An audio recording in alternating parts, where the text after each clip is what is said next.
Now we can recite the actual prayer, liberating Sakya from disease.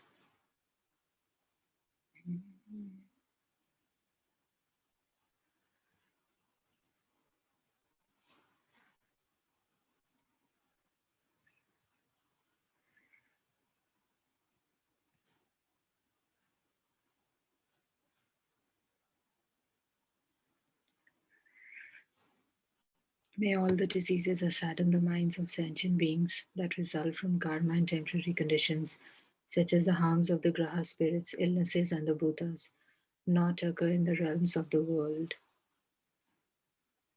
May whatever sufferings there are from life-threatening diseases that, like a butcher leading an animal to be slaughtered, separate the body from the mind in a mere instant, not occur in the realms of the world. May all embodied beings be unharmed by acute, chronic, and other epidemic diseases, the mere sounds of whose names terrify beings, as though they have been placed inside the mouth of Yama, the Lord of Death. May all embodied beings be unharmed by the 80,000 classes of interferers, the 360 evil spirits that harm suddenly, the 424 diseases, and so forth. May whatever sufferings there are due to disturbances of the four elements, depriving the body and mind of every happiness, be totally pacified, and may the body and mind have radiance and power, and be endowed with long life, good health, and well-being. By the compassion of the Gurus and the three jewels, by the power of the Agnis, Dharma protectors and guardians, and by the power of the truth of the infallibility of karma and its results, may all these dedications and prayers be fulfilled. May all the diseases that sadden the minds of sentient beings that result from karma and temporary conditions, such as the harms of the graha spirits, illnesses, and the bhutas, not occur in the realms of the world. May whatever sufferings there are from life-threatening diseases that, like a butcher leading an animal to be slaughtered, separate the body from the mind in a mere instant, not occur in the realms of the world. May all embodied beings be unharmed by acute, chronic, and other epidemic diseases, the mere sounds of whose name terrify beings, as though they have been placed inside the mouth of Yama, the Lord of Death. May all embodied beings be unharmed by the 80,000 classes of interferers, the 360 evil spirits that harm suddenly, the 424 diseases, and so forth. May whatever sufferings there are due to disturbances of the four elements, depriving the body and mind of every happiness, be totally pacified, and may the body and mind have radiance and power, and be endowed with long life, good health, and well-being.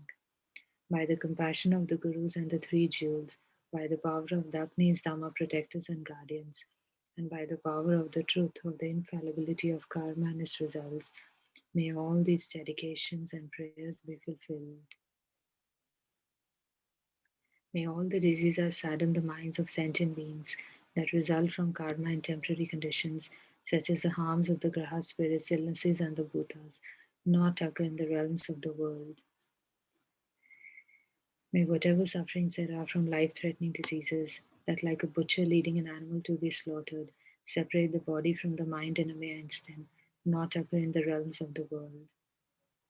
May all embodied beings be unharmed by acute, chronic, and other epidemic diseases, the mere sounds of whose name terrify beings, as though they have been placed inside the mouth of Yama, the Lord of Death. May all embodied beings be unharmed by the 80,000 classes of interferers, the 360 evil spirits that harm suddenly, the 424 diseases, and so forth. May whatever sufferings there are due to disturbances of four elements, depriving the body and mind of every happiness, be totally pacified, and may the body and mind have radiance and power, and be endowed with long life, good health, and well-being. By the compassion of the Gurus and the three jewels, by the power of the Agnis, Dhamma protectors and guardians, and by the power of the truth of the infallibility of karma and its results, may all these dedications and prayers be fulfilled.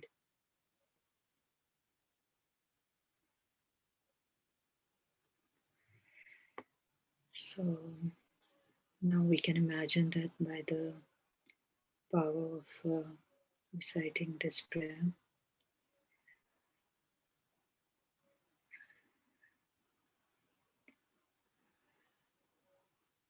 all the diseases and sufferings of sentient beings in the world, and in particular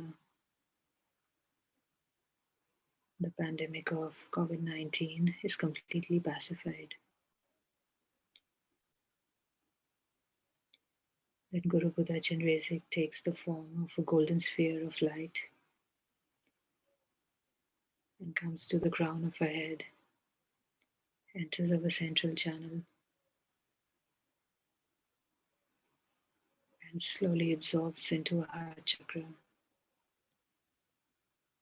Our body, speech, and mind becomes one with Buddha Chenrezig's body, speech, and mind, like water into water.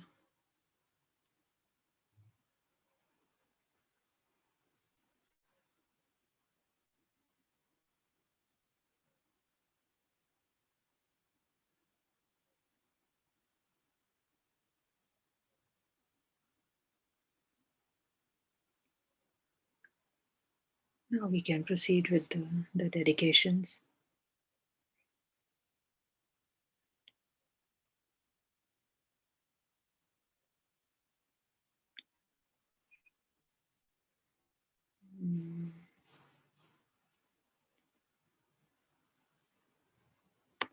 So we can recite the prayer, dedication by Master Shantideva from Bodhisattva Charavatara.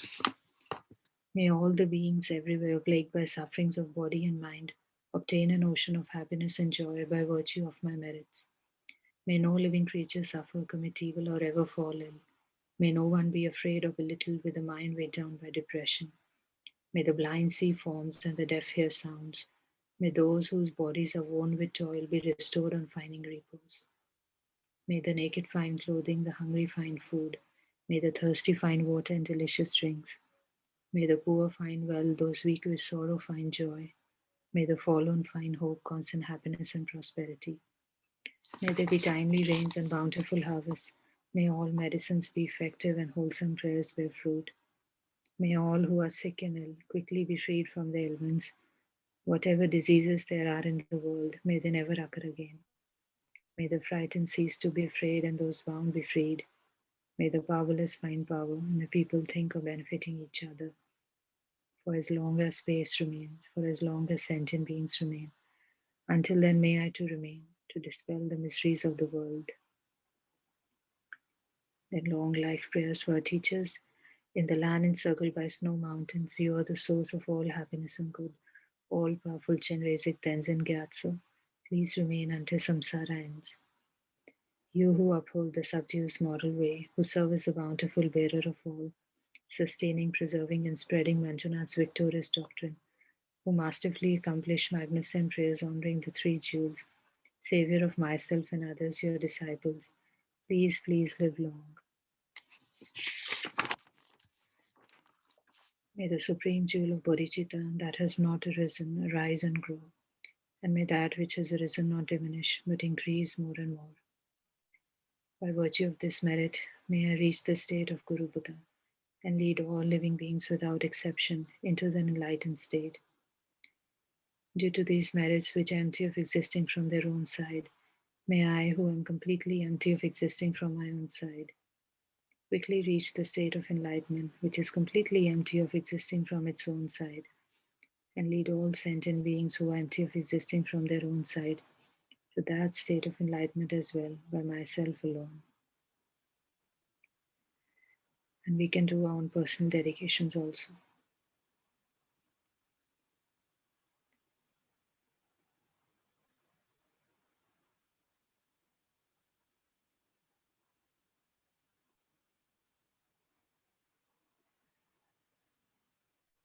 Thank you. Now I pass on to Venerable Exo. Hi, Venerable Deki. Hello, Venerable Exo. How are you? Are you in Italy? You are, right? Yeah. I'm good, thanks. How are you? I'm good also. Thank you. Are things getting back to normal there? Yeah, sort of. Yeah. It's opening a little bit. Okay. It's going up and down. And are your classes meeting in person? In person? Yeah, yeah. We are meeting in person with masks and the social distance rules. Mm-hmm. Okay. What are you studying now? Studying the ornament, 4th chapter. Ooh. And the basic program. Yeah, yeah. For how long? It's only for 2.5 months.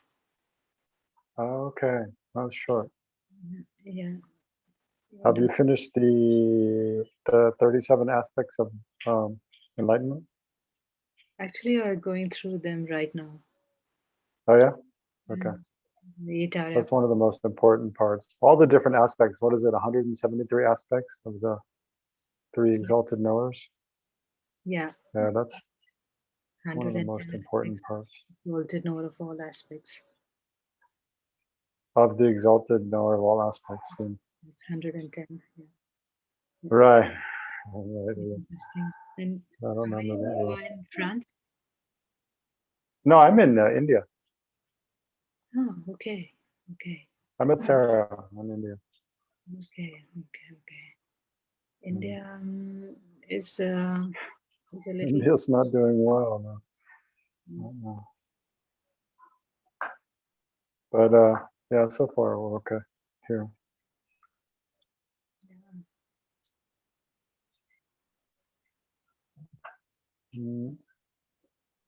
Thank you. Okay. Thank you. Okay, bye-bye. Thank you.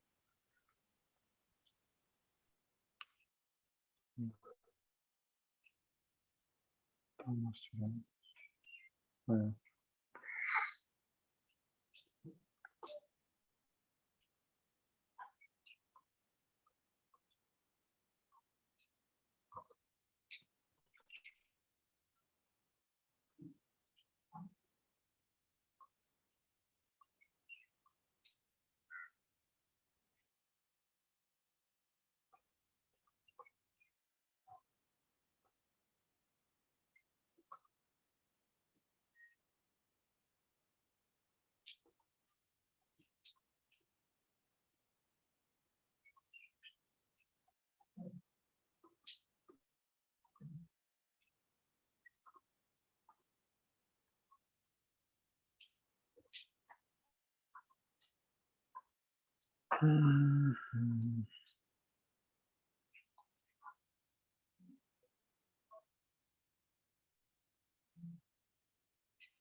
Hello, Chana.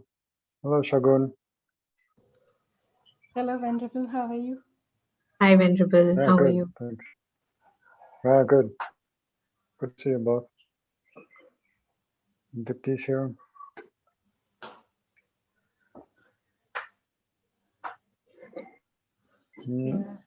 Okay, so I'm here with you for an hour again, and then little Namjong is coming for half an hour from 5 to 5:30. So let's start as usual, setting up our awareness of all sentient beings that we're connected with and generating a bodhicitta motivation. So imagine all sentient beings seated around you. These 3 groups of friends and family, and then antagonists and strangers.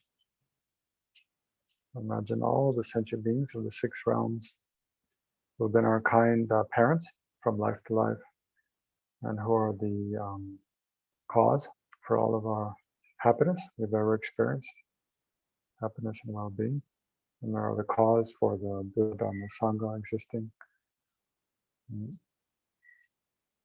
so forth, and try to generate an equal sense of concern for all sentient beings. We can especially bring to mind those who are we can directly see suffering most, experiencing the suffering of suffering, sickness and misfortune, worry, anguish, sadness, so forth. But then also remember the other 2 of the 3 sufferings: the suffering of change, even the pleasant experiences which are temporary and unstable, right? Not reliable, they don't last, and then give way to disappointment and sense of loss again and again. And then also the pervasive compounding suffering, which is just the state of being, existing in a state which is projected by, or primarily determined by, primarily shaped by our afflictive emotions and our karma, instead of our wisdom and our positive attitudes. Right. So this existence, this rebirth, this kind of rebirth we're in, which is thrown or propelled by ignorance and afflictive emotions and karma. So think, oneself, all the other sentient beings. Well, not quite all, most of the other sentient beings.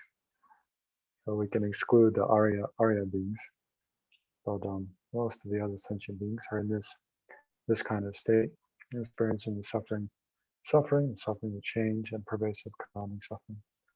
So generate compassion for all sentient beings.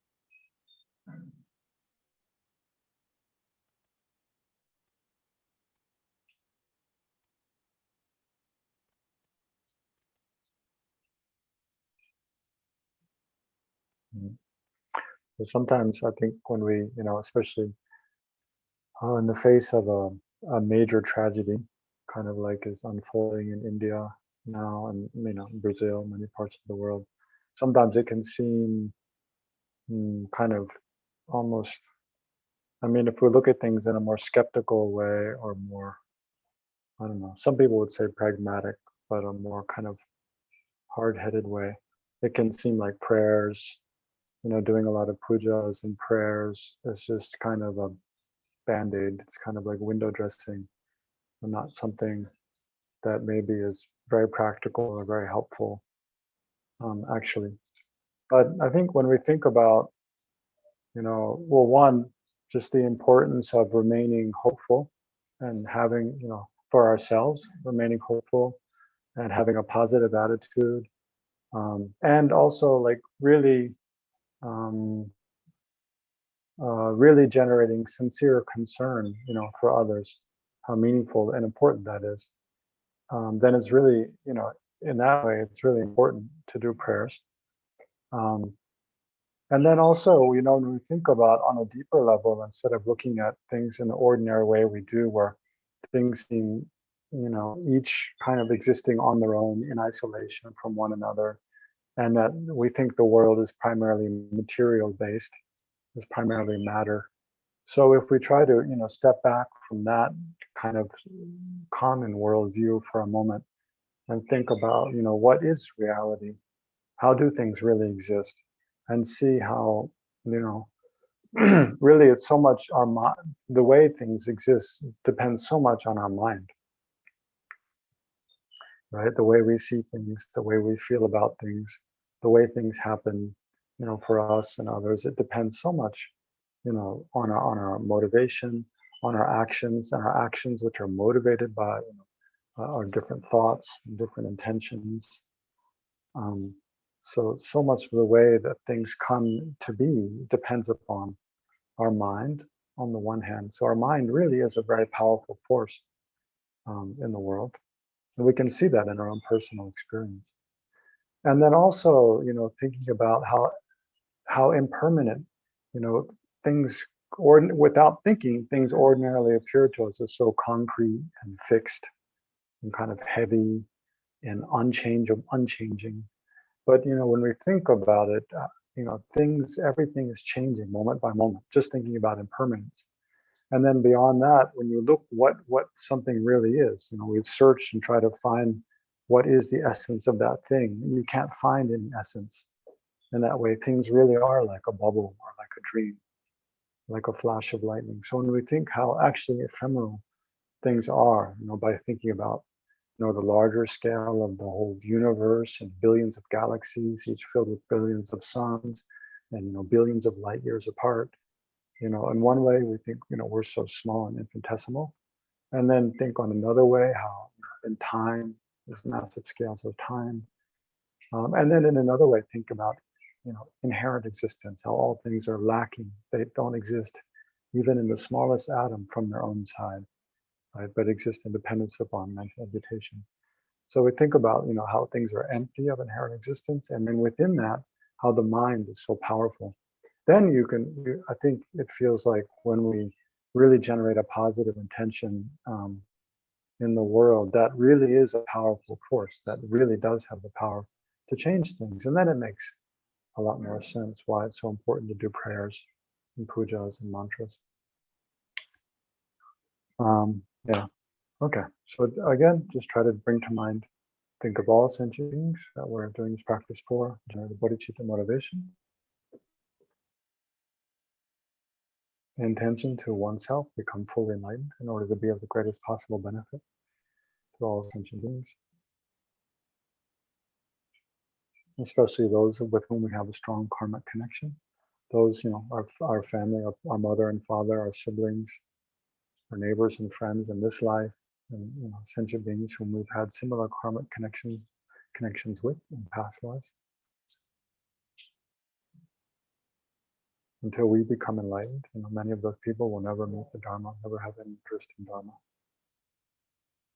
and never be able to find a way to be free from suffering. So their eventual freedom from suffering depends upon us.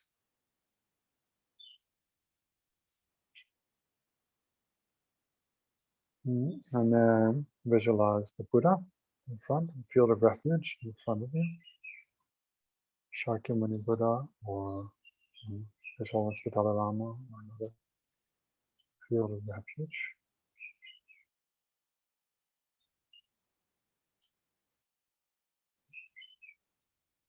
So think, this Buddha, the field of refuge, is one nature with your own guru, and embodies completely the Buddha, the Dharma, and the Sangha.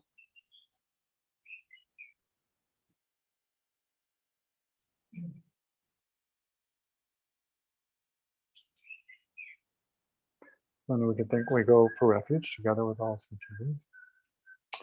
All sentient beings, our mothers or infinite like space, go for refuge to the precious Guru Buddha. We go for refuge to the Buddha, the Dharma, and the Sangha. We go for refuge to the assemblies of Gurus, Yidams, and Dakinis. We go for refuge to the empty clarity of our own minds, the Dharmakaya. All sentient beings, my mothers who are infinite like space, go for refuge to the precious Guru Buddha. We go for refuge to the Buddha, the Dharma, and the Sangha. We go for refuge to the assemblies of Gurus, Yidams, and Dakinis. We go for refuge to the empty clarity of our own minds, the Dharmakaya. All sentient beings, my mothers who are infinite like space, go for refuge to the precious Guru Buddha. We go for refuge to the Buddha, the Dharma, and the Sangha. We go for refuge to the assembly of Gurus, Yidams, and Dakinis. We go for refuge to the empty clarity of our own minds, the Dharmakaya.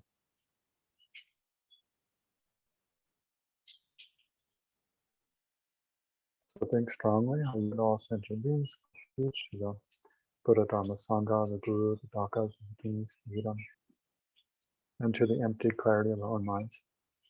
The potential that one has for freedom from suffering, freedom from every form of suffering and the cause of suffering, and the potential to perfectly develop stable, indestructible, Vajra-like sources of continual well-being and happiness up to full enlightenment.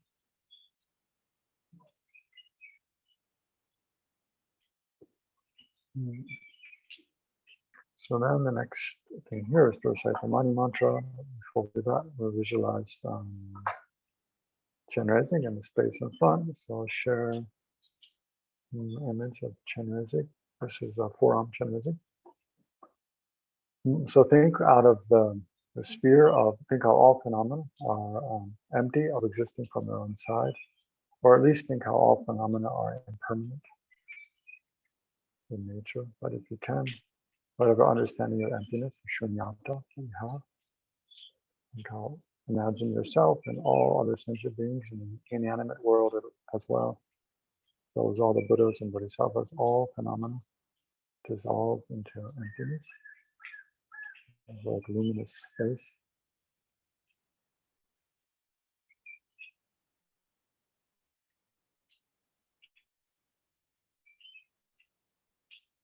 And then imagine within that sphere of emptiness and generate a mind of great compassion, and seeing the suffering of all sentient beings, empathizing with it, and then wishing strongly to free all sentient beings from every form of suffering.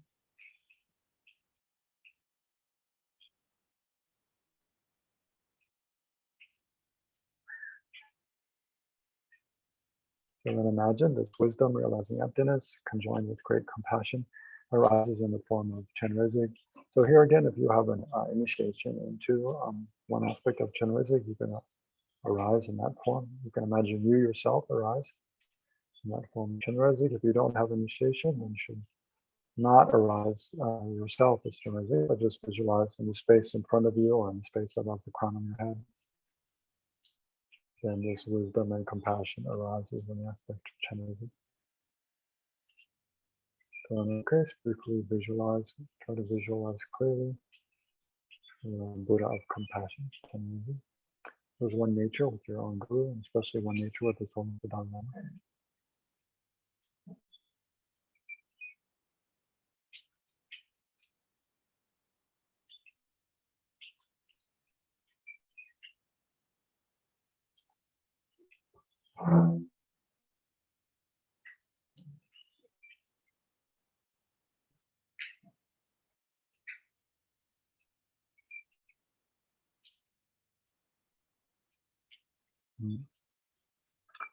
And we'll recite, before we recite the Mani mantra, oops, did I even share my screen? Sure. All right, okay. Let's recite the long Chenrezig mantra first. And then we'll recite the shorter Mani mantra. I think it's off. Yeah. Okay, so this is the long Dharan of Avalokiteshvara Chenrezig. So as you recite this and then following the following mantra, Mani Padme Hum. So you can do different visualizations. One, the first is purifying. The one is, purifying, white lights coming out, purifying you and all sentient beings. Another one is you can imagine rainbow-colored light rays going out, making offerings to all the Buddhas and Bodhisattvas and all sentient beings. And then a third visualization you can do is, again, you can imagine, having made offerings to all the Buddhas and Bodhisattvas and requests, then, from them, emanations of Chenrezig, fall upon you and all sentient beings, blessing you and all sentient beings to develop all the qualities of full enlightenment. Okay, so let's recite this long Dharani, maybe just once, I think. Namo Rana Chaya, Namo Arishna Sagara Vajra Veru Chanaya Vyu Raja Tata Gadaya Arate Samyasam Padaya Namo Sawa Tata Gadaya Arahate De Samyasam Buddhaya Namo Arya Avalokiteshvaraya Bodhisabhaya Mahasabhaya Mahakurunikaya Dayada Om Dara Dara Duru Duru Duru Duru Iti Vadi Chale Chale Pacha Pacha Kusame Kusama Vara Ili Nili Chiti Jvalam Vajra Ajvalama Panaya Swaha. So then we'll recite the Mani Mantra for a while, and then we'll do the rest of the Thangtong Gyalpo Prayer just before the half-hour mark. Om Mani Padme Hum. Om Mani Padme Hum. Om Mani Padme Hum. Om Mani Padme Hum. Om Mani Padme Hum. Om Mani Padme Hum. Om Mani Padme Hum.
So that's 10 malas, the Mani mantra. So let's recite the Thangtong Gyalpo prayer now, 12 times.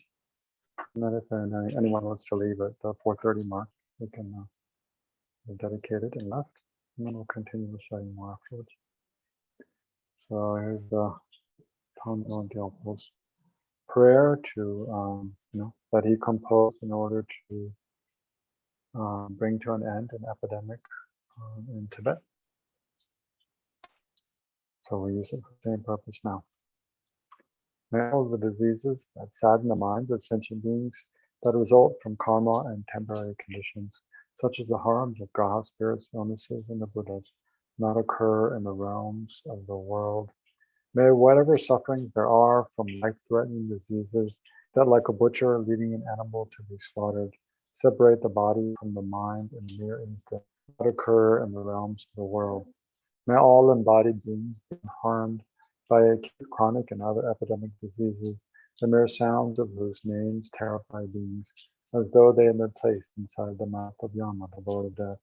May all embodied beings be unharmed by the 80,000 classes of interferers, the 360 evil spirits that harm suddenly, the 424 diseases, and so forth. And whatever sufferings there are due to disturbances of the four elements, depriving the body and mind of every happiness, be totally pacified. And may the body and mind have radiance and power, and be endowed with long life, good health, and well-being. By the compassion of the Gurus and the Three Jewels, by the power of the Dakinis, Dharma protectors, and guardians, and by the power of the truth of the infallibility of karma and its results, may all these dedications and prayers be fulfilled. And then one more time.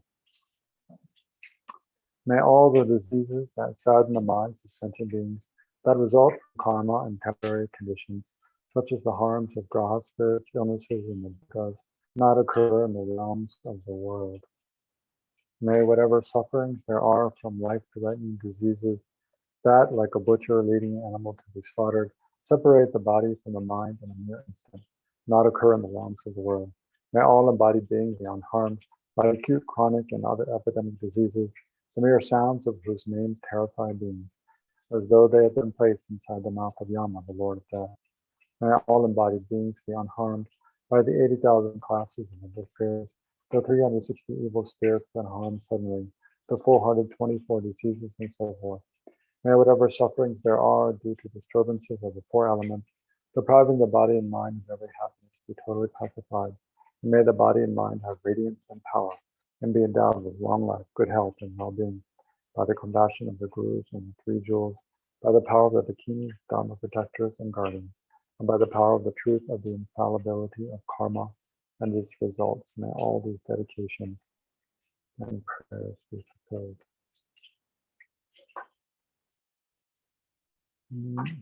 Okay, so that's the first section. So now, before we continue with the more recitation of the Mani mantra, let's. I wanted to. I'm sure I'll share this. I want to. I think it's good,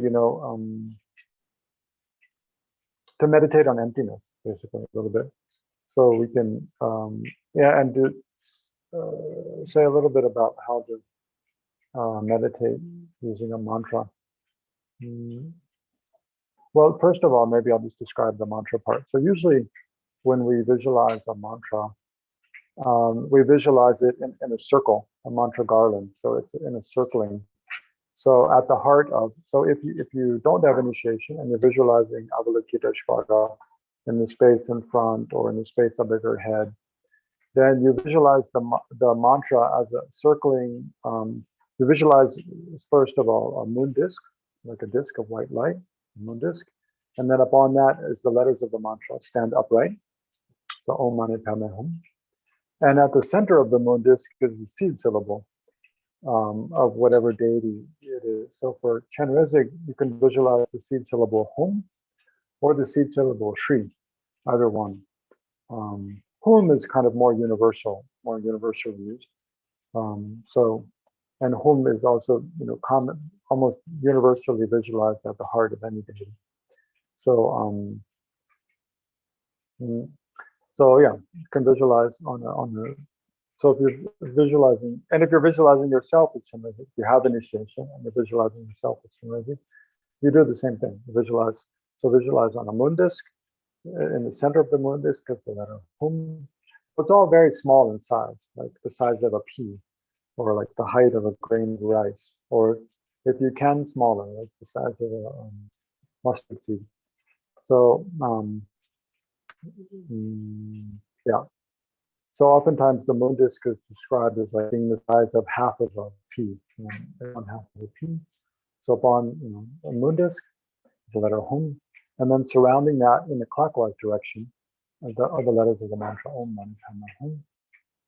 And then as we recite the mantra, then light rays radiate out from the letters of the mantra. So the letters of the mantra are like made of very brilliant light, like nectar light, and from them bright light rays radiate out throughout the universe, out of the pores of the deity, and then pervade out throughout the universe, and it's functioning whatever way you're imagining. So then when you're reciting the mantra, if you want to especially try to focus your attention and generate like single point concentration, you focus your attention on the seed syllable, right? And then, so you can kind of alternate between focusing your attention on the seed syllable and then visualizing, doing the rest of the visualization, like kind of zooming out and visualizing the whole mantra garland, and then zooming out further, visualizing the body of the deity, and zooming out further and visualizing light rays going out throughout the universe, and then zooming out as much as you can and imagining light rays pervading the entire universe. And then you can gradually come back in, right? Visualize back in and focus again on the seed syllable. So you kind of alternate between those. So with that, and then let's just meditate on emptiness, because His Holiness, the Dalai Lama is always telling us the main practice should be meditating on bodhicitta, great compassion, bodhicitta, and emptiness. So it'd be good if so especially when we're reciting mantra or doing any meditation, deity meditation especially, we need to remember that we, the meditator, the deity we're meditating on, the act of meditation, the sentient beings for the welfare of whom we're doing the practice, and also the Buddhas and Bodhisattvas, and our gurus, the objects of refuge, all of these are empty of inherent. It makes the practice much more meaningful, much more powerful. So let's look at these. Oh, I didn't get them all on one screen here. Let's look at, these couple verses. A person is not earth. So think about, yourself, and replace the word a person with I.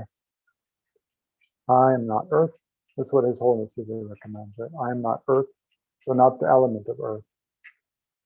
I'm not earth, not water, not fire, not wind, not space, not consciousness, and not all of them. What is the person other than me? All right, so let's think about that for just a moment.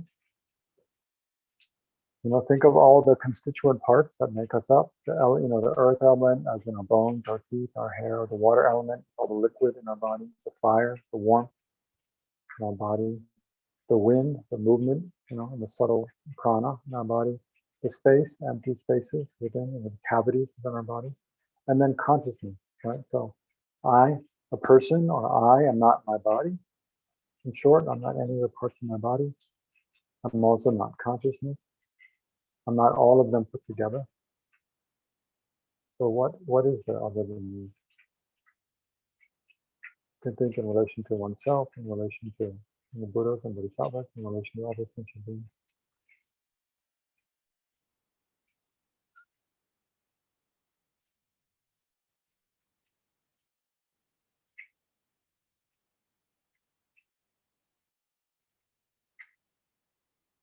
So think how we're composed of all these different constituent parts.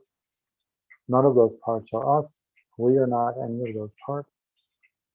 We're something merely labeled upon that collection of parts, not existing in any more concrete way than that.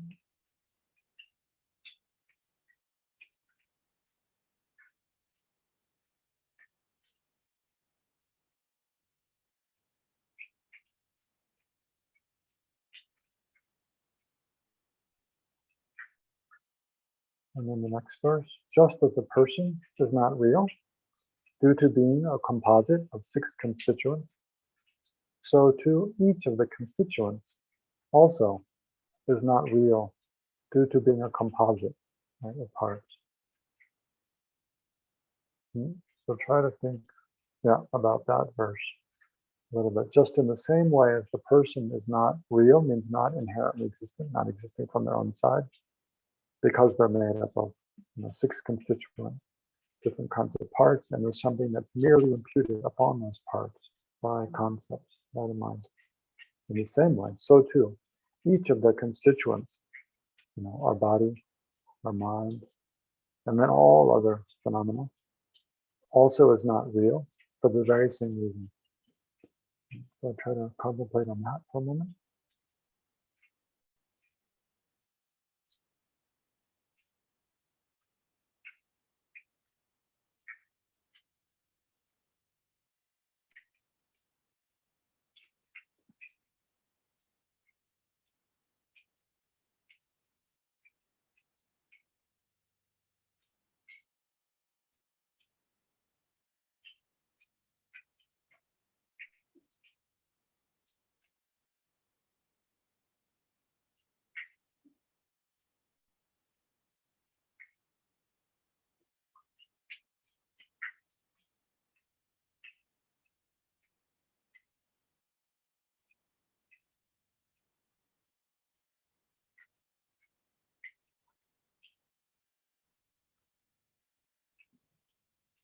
And then finally, one more verse. So these verses are all by Arya Nagarjuna. They're all from this fundamental wisdom, the middle way. So let's look at this verse. Verse 1 from chapter 22. Neither the aggregates nor different. I'll blow it up a little bit more. Neither the aggregates, so that this means the aggregates of our body, aggregates of form, feeling, compositional factors, discrimination, compositional factors, and consciousness. Neither the aggregates nor different from the aggregates.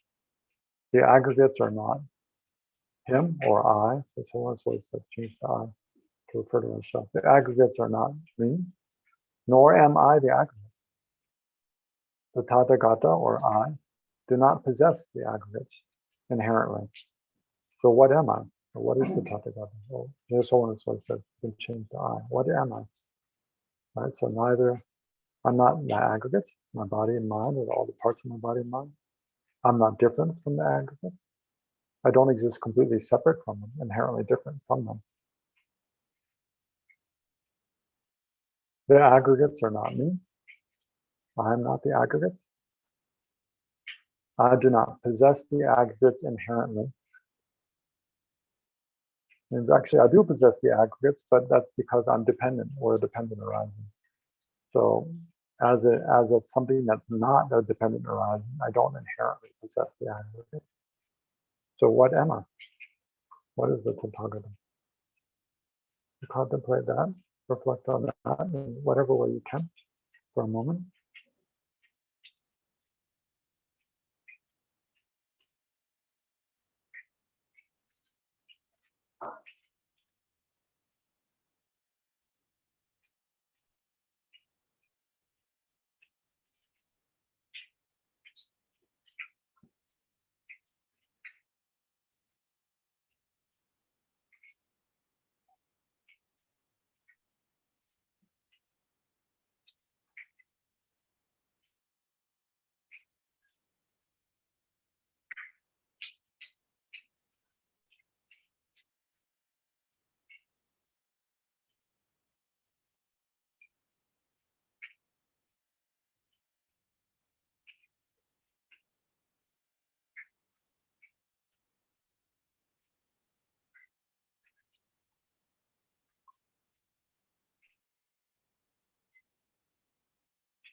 And then bring that mindfulness of emptiness back to the practice we're doing. We shouldn't have left, but we usually do forget, right? So imagine, again, visualize all sentient beings around us who are empty of inherent existence, empty of existence from their own side, and then regenerate your visualization of Avalokiteshvara, the Buddha of compassion, which was empty from his own side. Visualize again the moon disk, the seed syllable Hum or Shri, and the mantra garland, Om Mani Padme Hum, which are empty from their own side. And then all sentient beings around us who are empty from their own side, empty of existing from their own side.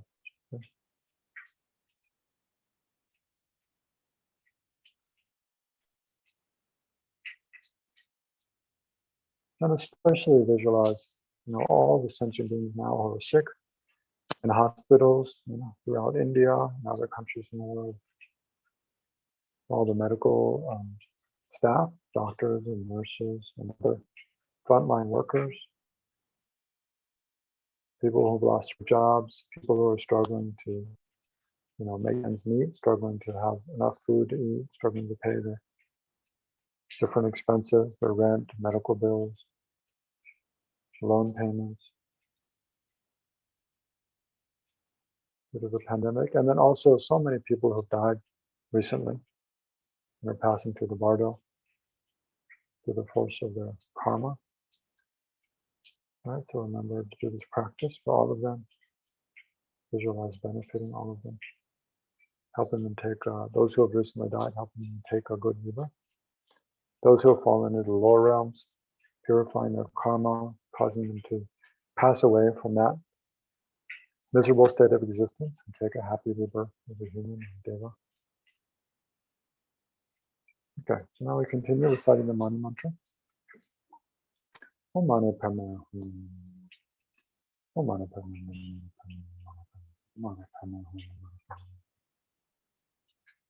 Om Mani Padme Hum. Om Mani Padme Hum. Om Mani Padme Hum. Om Mani Padme Hum. Om Mani Padme Hum.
So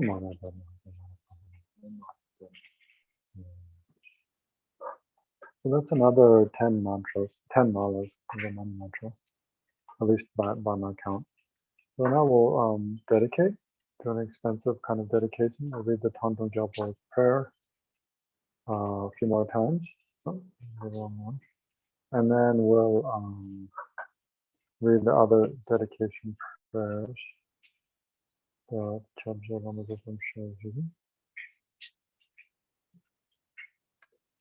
So think of all the merit that we've created and all of the sentient beings and all Buddhas and Bodhisattvas we've created in the past, present, and future.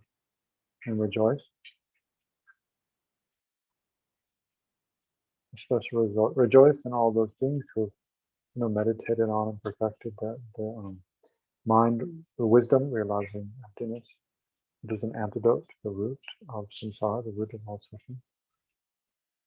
And also the attitudes of great compassion, loving kindness, and especially bodhicitta.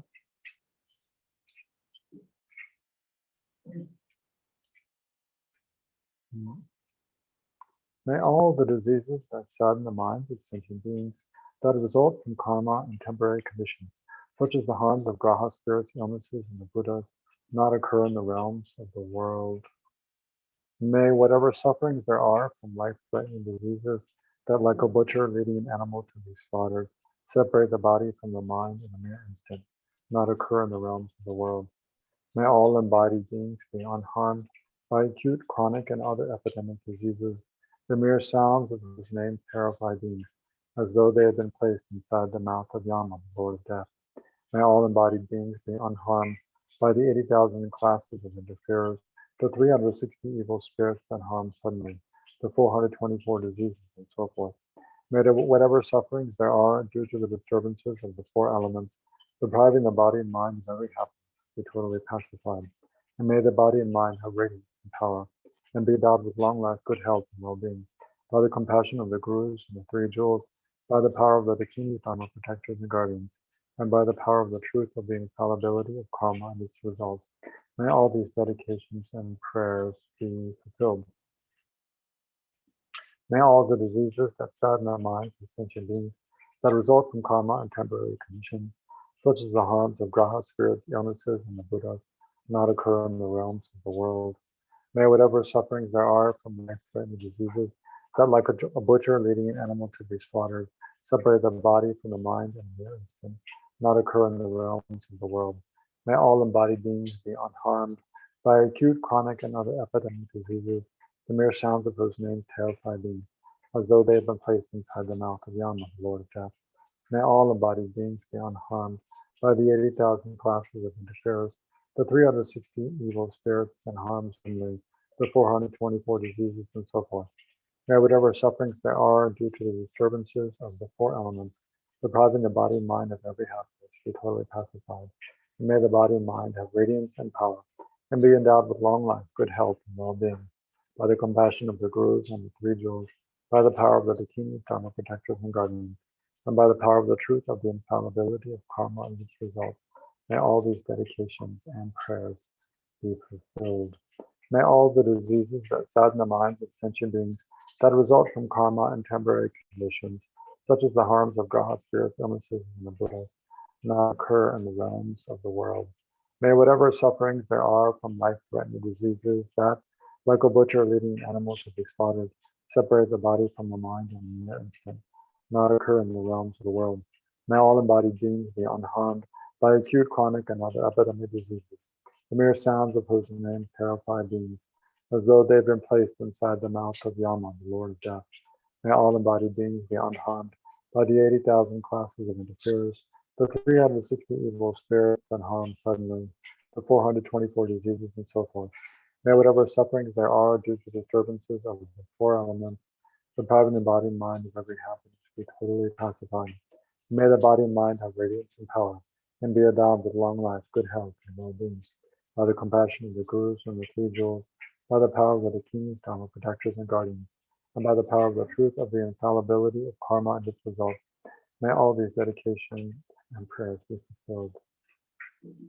And then the dedication verses from Lama Zopa Rinpoche that Rinpoche is using during the pandemic. You can see, right? To actualize bodhicitta. Yeah, okay. May the precious supreme bodhicitta not yet born arise, and may that arisen not decline, but increase more and more. Samsara and nirvana lack even an atom of inherent existence, and cause and effect independent arising on the trend. I seek your blessings to discern the meaning of Nagarjuna's thought, that these two are mutually complementary and not contradictory. However many sick sentient beings there are, may they quickly be freed from all sicknesses, and all the sicknesses without exception of transmigratory beings never occur again. However many sick sentient beings there are, may they quickly be freed from all sicknesses, may all the sicknesses without exception of transmigratory beings never occur again. However many sick sentient beings there are, may they quickly be freed from all sicknesses, may all the sicknesses without exception of transmigratory beings never occur again. And then we'll skip down to the long life prayers. We'll do this one first. Due to the two types of merits of the three times of myself and others, may the teachings of the victorious one, the Sangha, shine resplendent forever. And then bring to mind any other dedications you'd like to make, particular people or purposes for which you'd like to dedicate.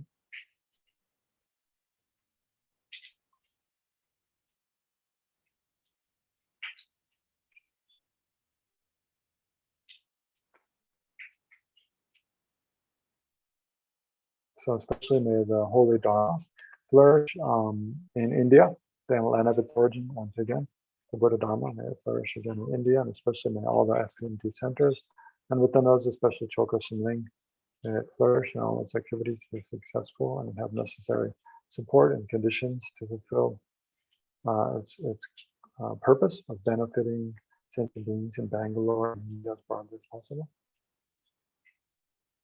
And then especially may the COVID-19 pandemic quickly come to an end, and the war, the violent conflict in Israel, between Israel and Palestine and the other Arab nations quickly come to an end, and there'll be a peaceful resolution, a long-term lasting resolution to the tensions and conflict there.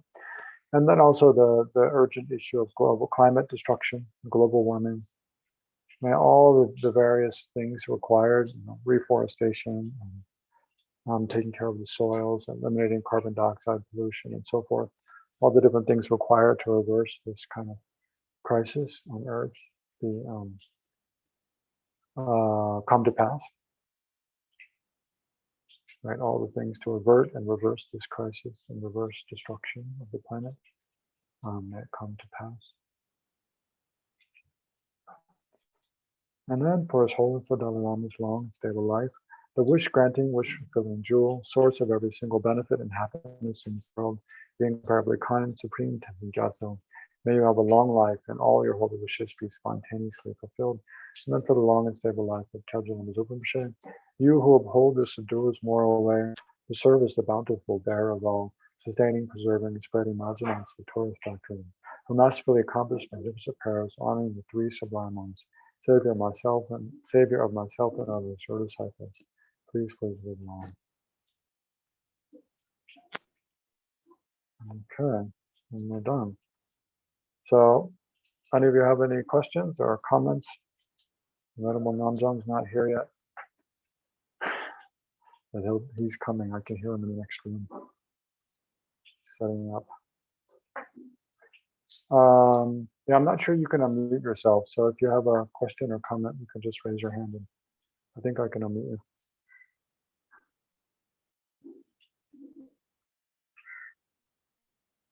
Someone try unmuting yourself. Can you unmute yourself?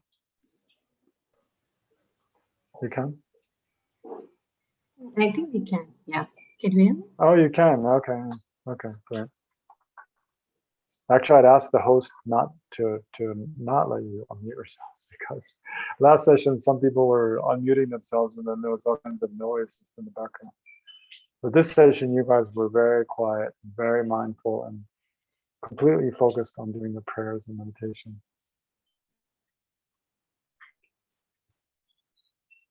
Genla, I have a question. Yeah, Dip. Please. So all the beings that are actually supposed to be causing the pandemic or all sorts of illnesses and diseases are the Bhutas and the Pretas, they say.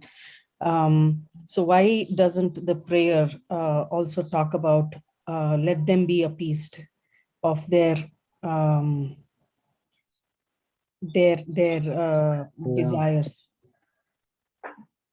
I don't know. I mean, that's one of the most difficult kinds of questions is when we ask, why doesn't it say this? Because there's infinite things, that it could say. But that's a good point. I mean, why doesn't the prayer? It does talk about, what does it talk about? It talks about different kinds of spirits and stuff and asking them to stop harm, right? Like, yeah, it says let it stop that harming result us. from karma. And temporary conditions, such as the graha spirits, illnesses, and Bhutas. The grahas and the graha say? spirits and the bhutas are supposed to also be appeased, right? Yeah, But of course, we pray for stop. them to be at peace and not harm such a thing. Not occur. So it asks for them to not occur in the realms of the world. But yeah, how would those harms from those beings not occur? It would be by them themselves finding peace and living a virtuous life instead of harming other sentient beings. So that's kind of implied there. Yeah, but you can also be sure to add that in your own intentions. That's a good question. Okay, hello Venerable Namja, welcome. Beautiful background you have there. I am a house altar.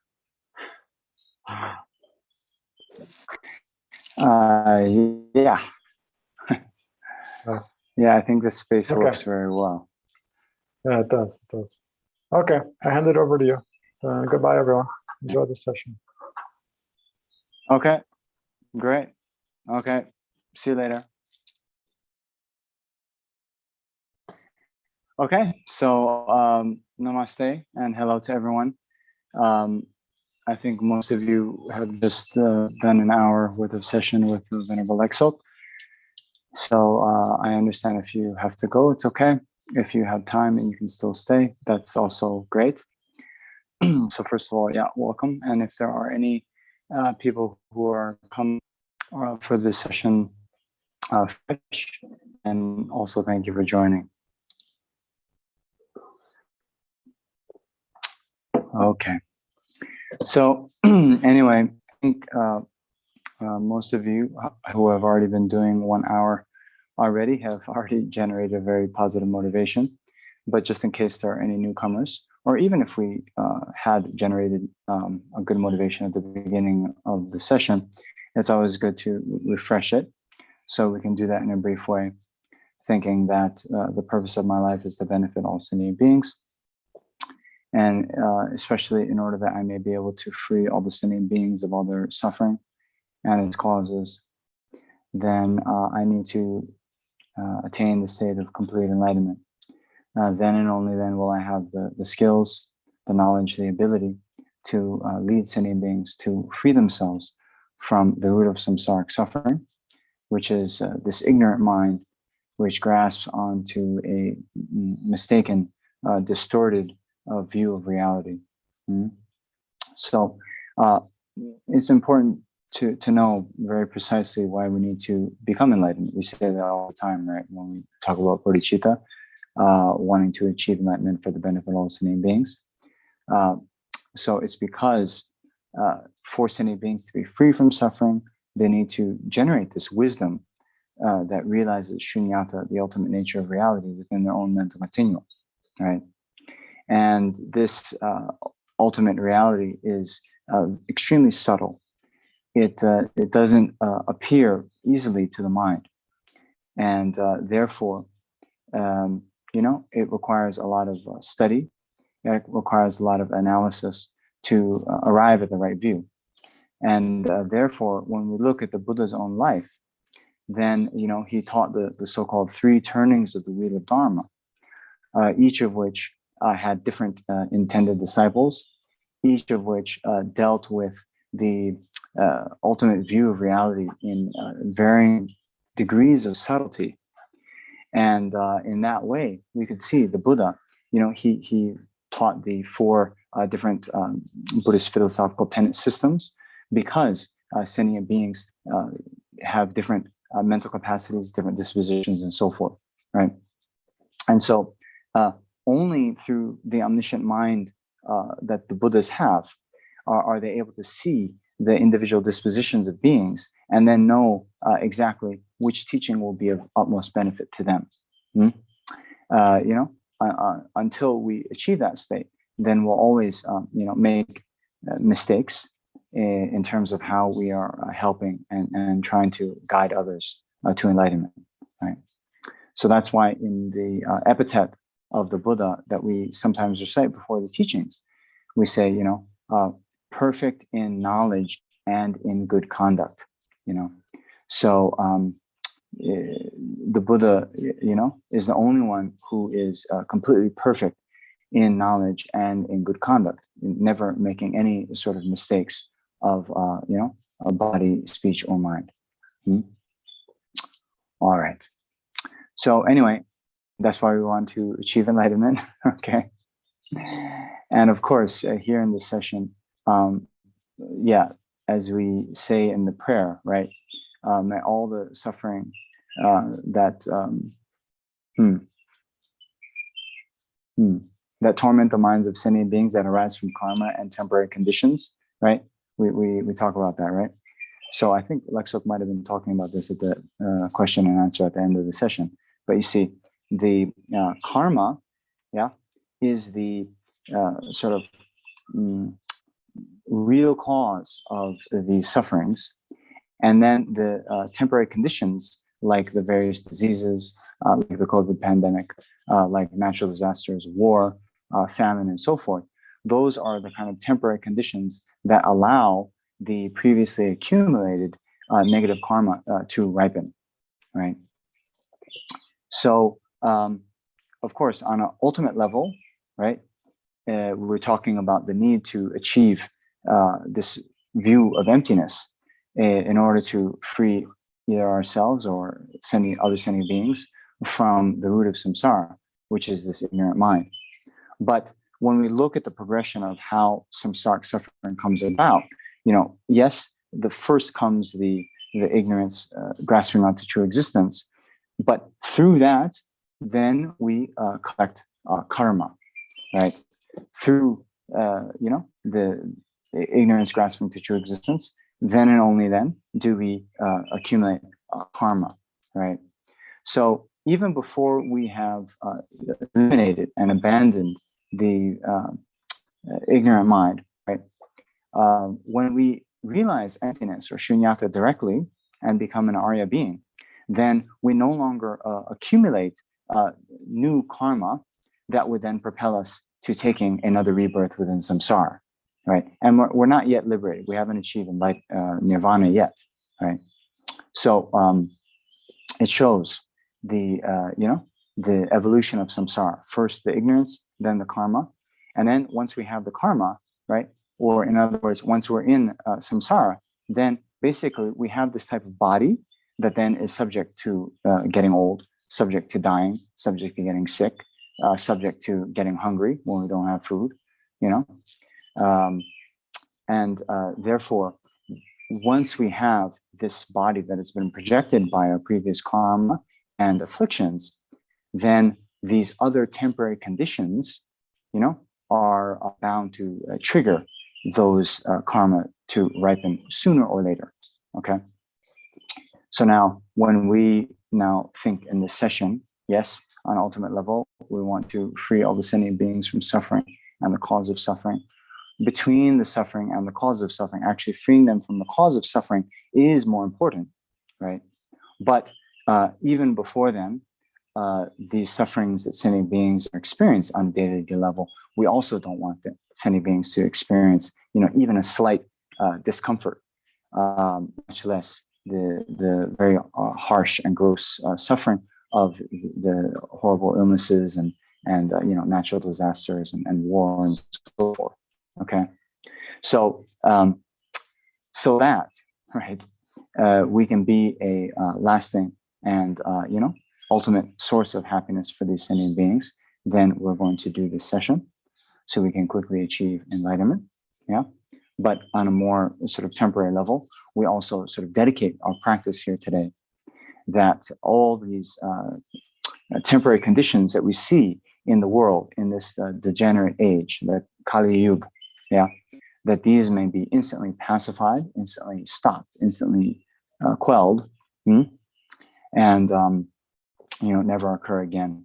Not only in this world, but actually in all the worlds of the 10 directions, wherever there are sentient beings, that all of them will never have to experience these kind of terrible things again. Okay, so that is why we're doing this session. Okay, all right. Okay, so I think all of you have this practice downloaded, right? If you don't, you can look at it in the comment section in the YouTube, or in the the info section. You can download it. So I won't be doing a screen share because, yeah.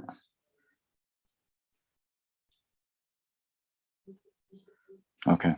So now, before we start, then it's also good to remember that, yes, we're doing this practice for all sentient beings. So then we can visualize that all the sentient beings are in the space around us. So we can visualize that we are leading them, as it were, in this practice. As we recite these words, they're reciting along with us. Okay. And then we also visualize in the space in front of us our Guru in the aspect of Shakyamuni Buddha. Our Guru has come here today to help guide us, to lead us from the oceans of samsaric suffering to the state of complete enlightenment.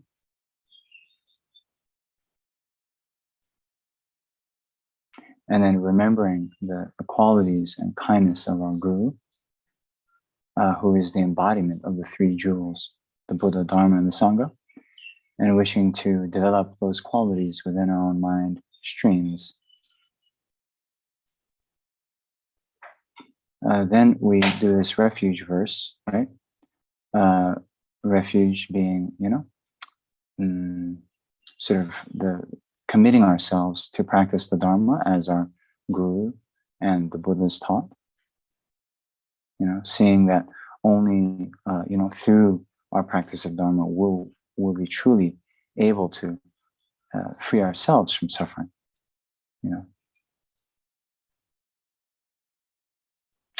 Okay.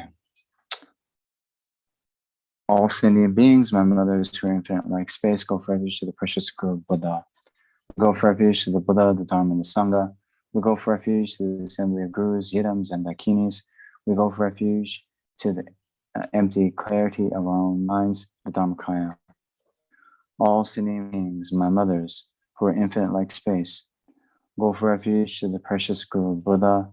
We go for refuge to the Buddha, the Dharma, and the Sangha. We go for refuge to the assembly of Gurus, Yidams, and Dakinis. We go for refuge to the empty clarity of our own minds, the Dharmakaya. All sentient beings, my mothers who are infinite like space, go for refuge to the precious Guru Buddha. We go for refuge to the Buddha, the Dharma, and the Sangha. We go for refuge to the assembly of Gurus, Yidams, and Dakinis. We go for refuge to the empty clarity of our own minds, the Dharmakaya. Okay, so now we recite the mantra Om Mani Padme Hum. So the mantra of the Buddha of Compassion, Avalokiteshvara. And those of you who've received the initiation before, then you can first dissolve all the ordinary appearances into emptiness. Well, whether or not you have the initiation, then we can just reflect on emptiness, right? That things appear to us as being independent from the mind, that they're somehow established out there without depending on the mind observing it, without depending on any other phenomena. They exist intrinsically, inherently from their own side. There's that appearance to us. But in actuality, that does not exist at all. That type of existence does not exist at all. Why? Because phenomena actually depend on other phenomena for their existence. So if it is a composite phenomena, something that has arisen due to causes and conditions, then it depends on the cause, right? Without the cause, then the effect won't arise. So just by that, showing that everything is, dependent, that means it lacks independent existence. It lacks inherent existence. And therefore, it is like an illusion, because how the things exist is not how they appear to our deluded minds. So just reflect that. These, appearances now to our sense consciousnesses, they're mistaken. And the things that are appearing, the inherently existing table, the inherently existing chair, the inherently existing I, all of these don't exist at all.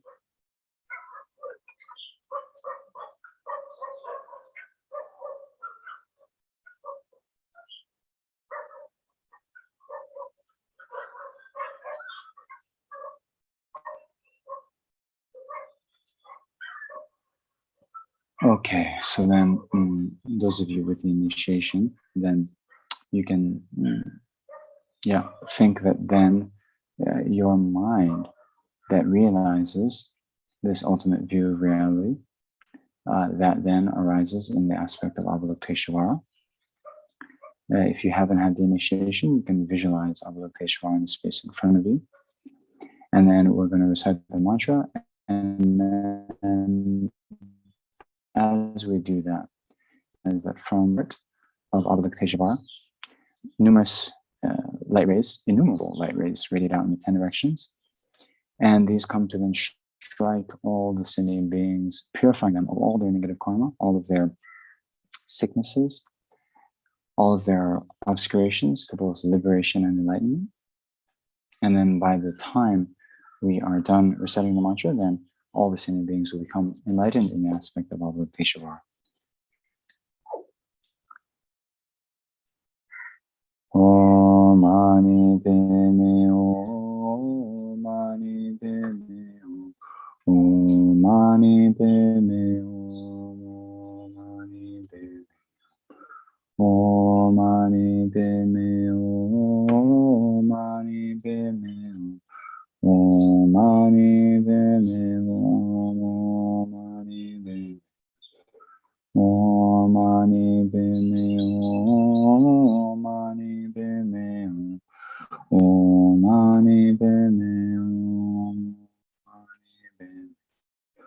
Om Mani Padme Hum,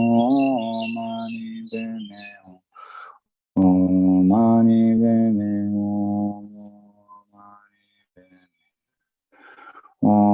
Mani Padme Hum, Om Mani Padme Hum, Mani Padme Hum, Om Mani Padme Hum, Om Mani Padme Hum, Mani Padme Hum, Om Mani Padme Hum, Om Mani Padme Hum, Mani Padme Om Mani Padme Hum, Om Mani Padme Hum, Mani Padme Hum, Mani Padme Hum, Mani Padme Om Mani Padme Hum, Mani Padme Hum.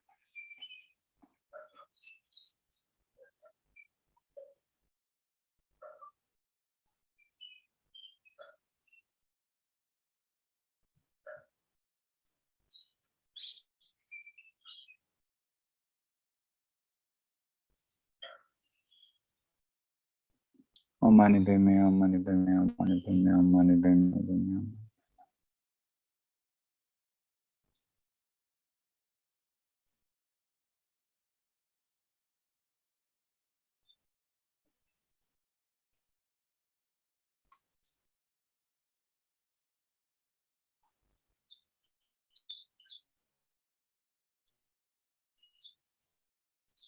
Om Mani Padme Hum, Om Mani Padme Hum, Om Mani Padme Hum, Om Mani Padme Hum, Om Mani Padme Hum.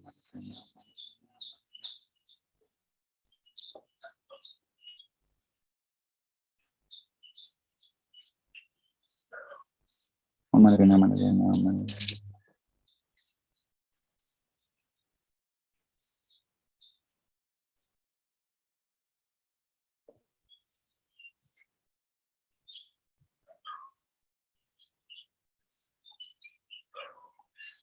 Om Mani Padme Hum. So now just rest for a moment in this awareness that due to the power of the mantra recitation, due to the power of the purifying light rays from Avalokiteshvara's heart, that now all the sentient beings are completely purified of all their sicknesses, all of their negative karma, and all of their obscurations to both liberation and enlightenment, and have now achieved the state of Avalokiteshvara's enlightenment.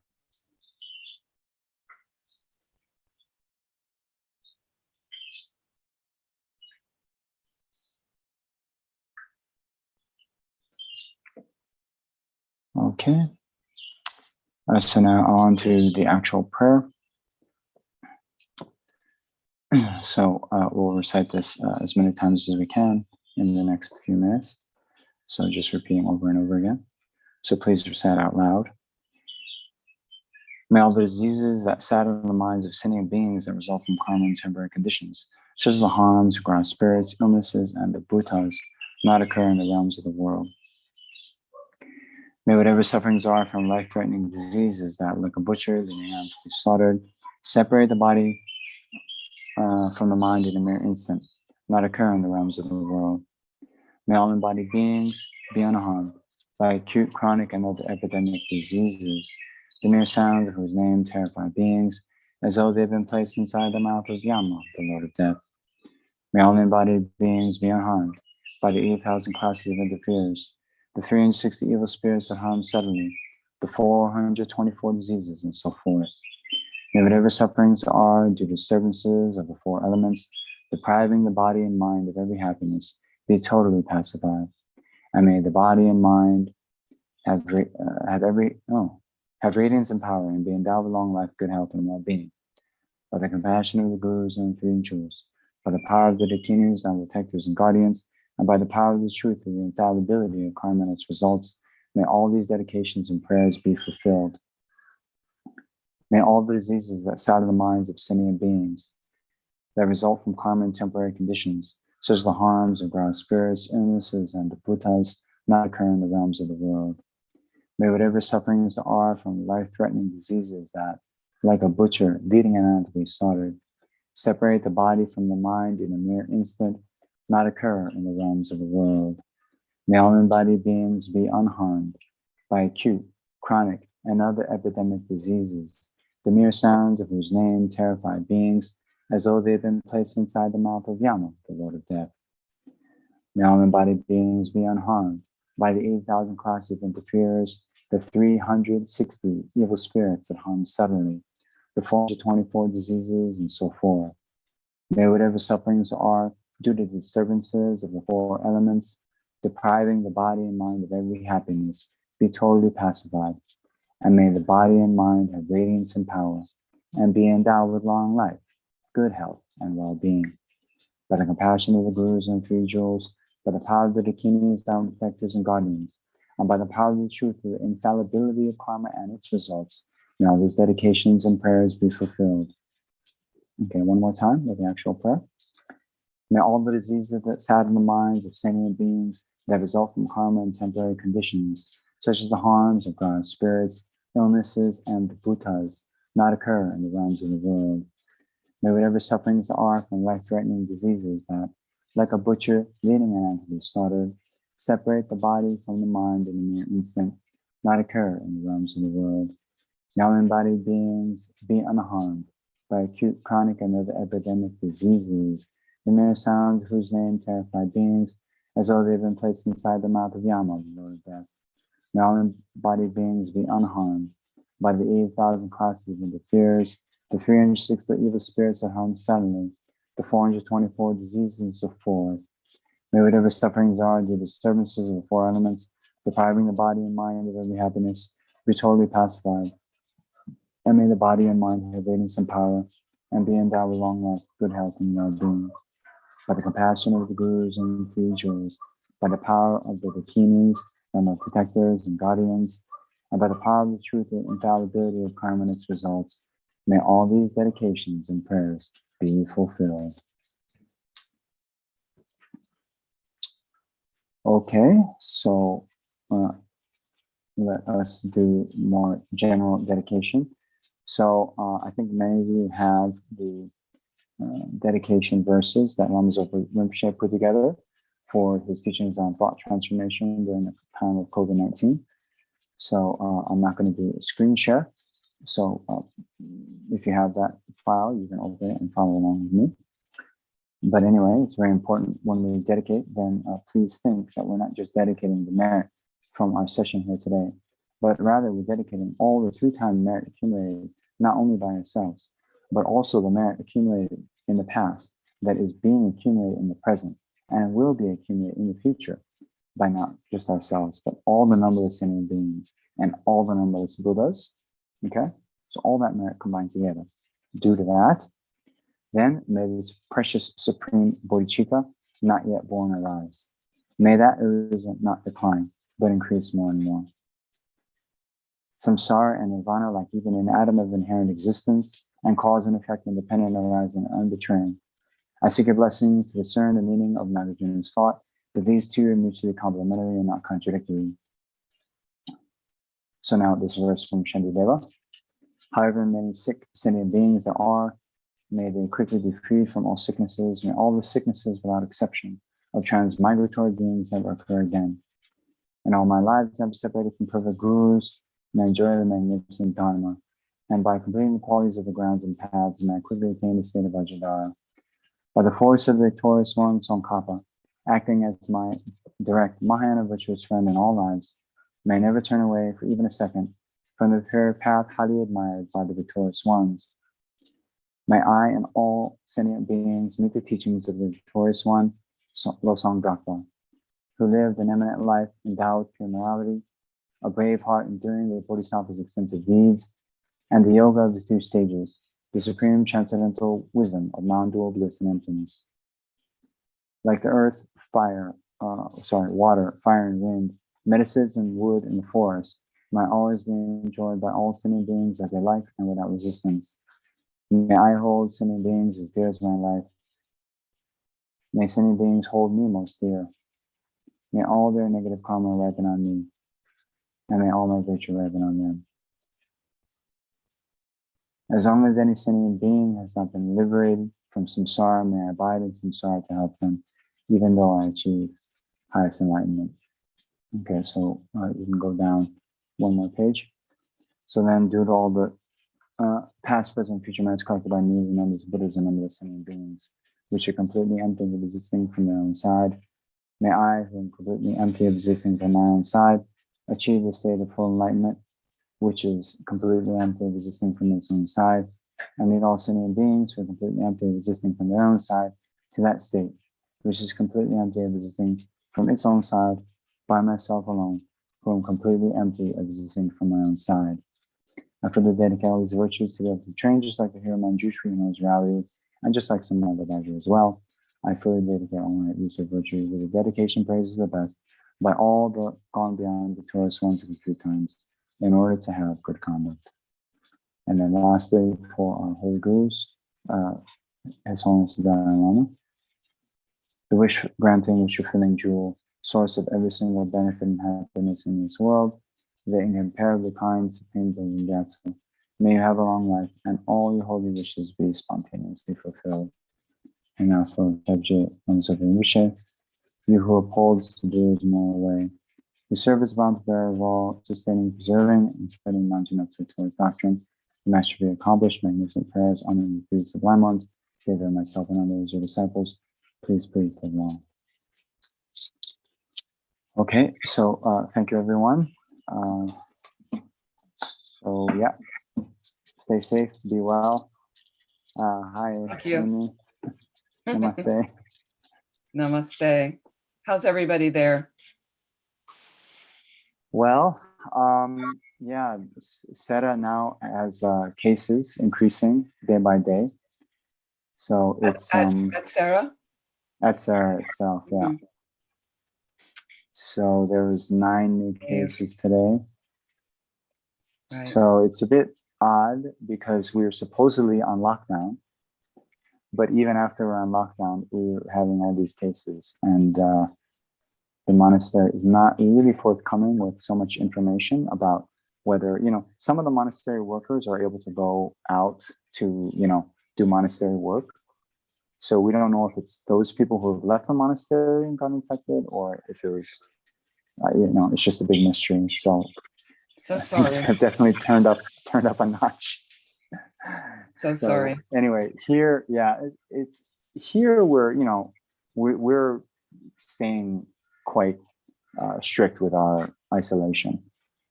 So, Good. Well, I but wish yeah, you. many of the houses, yeah. I wish you all the best. Thank you very much. Wish you all the best. Yeah, many prayers coming your way. Thank you. Yeah. Okay. Be well, everyone. Stay safe. Well, and thank you. yeah, thank you for your efforts to benefit the sending beings. Good morning, everyone. Please, let's take a moment to think about our motivation. And again, directing, because there's so many people, as we know, so many beings around the planet who are struggling. Whether it's in India with the surge, the second wave they're having of the virus. We know the Middle East is having a terrible time right now. And also a close Dharma student to me, her grandmother died in Mexico City last night. This was from old age, but lovely woman. She was very close with her. Irani is her name. So I'd like to think about her a little bit, and all the other beings that we know who have passed recently in the last 49 days. So just take a moment to set your motivation, really thinking about these practices that are blessed. We have the blessing from Lama Zopa Rinpoche to do these practices to help us with our own practices so we can one day become enlightened. And the reason is so we can benefit all these living beings perfectly. And it's really for that reason that we will do these practices right now.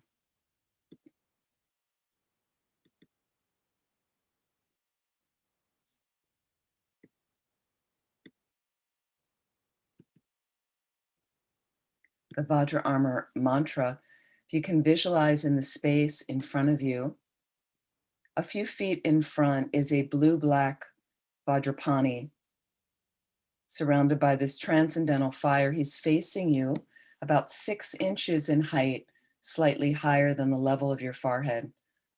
And imagine out of all the pores of his body come all these signs of purification, different colored light rays, Garudas, iron scorpions, iron pigs, like that, coming out of all the pores of his body, going to the entire planet, dispelling the COVID virus in particular, and coming over, the light rays coming to your forehead, throat, and heart, purifying your body, speech, and mind, respectively, of any imbalances, body and mind, as we recite his mantra.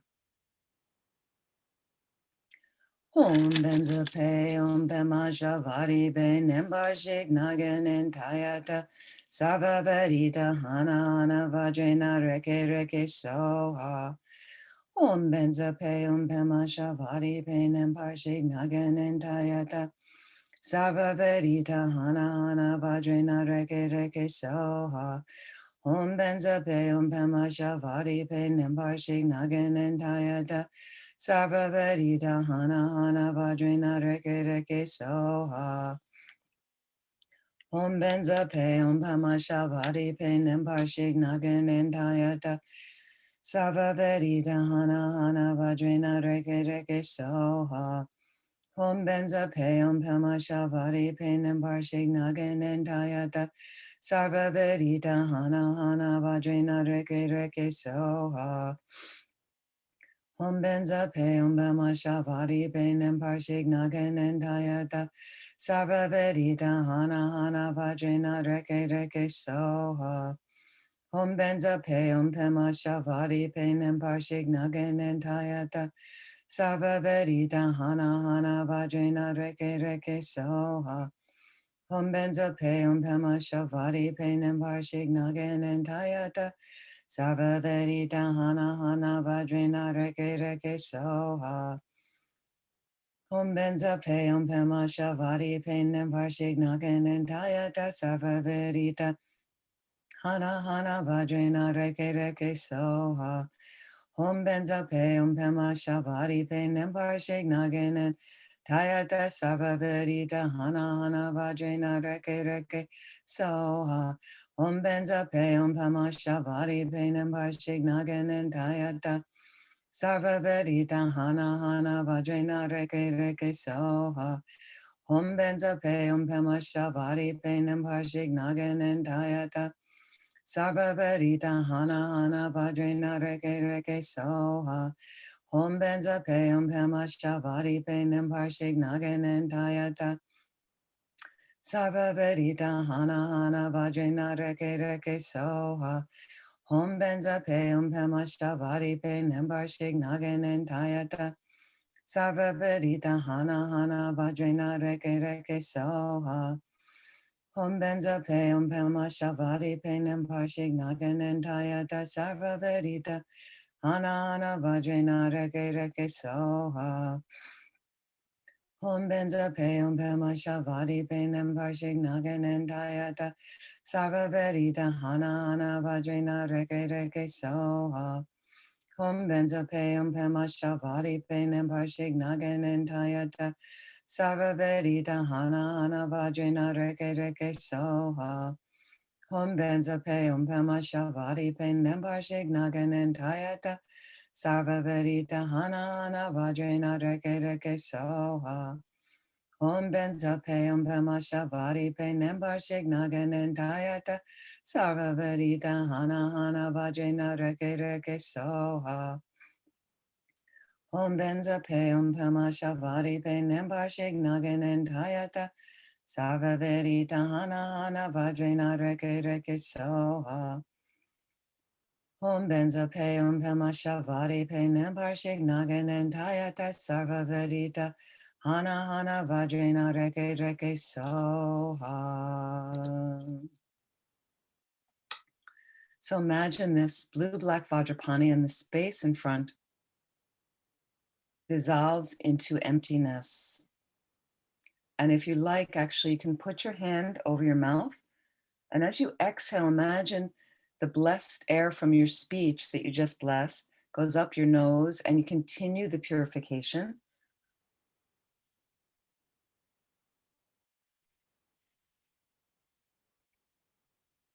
If you have a drink, you can blow on the surface a few times, take a few sips, feel the purification continue.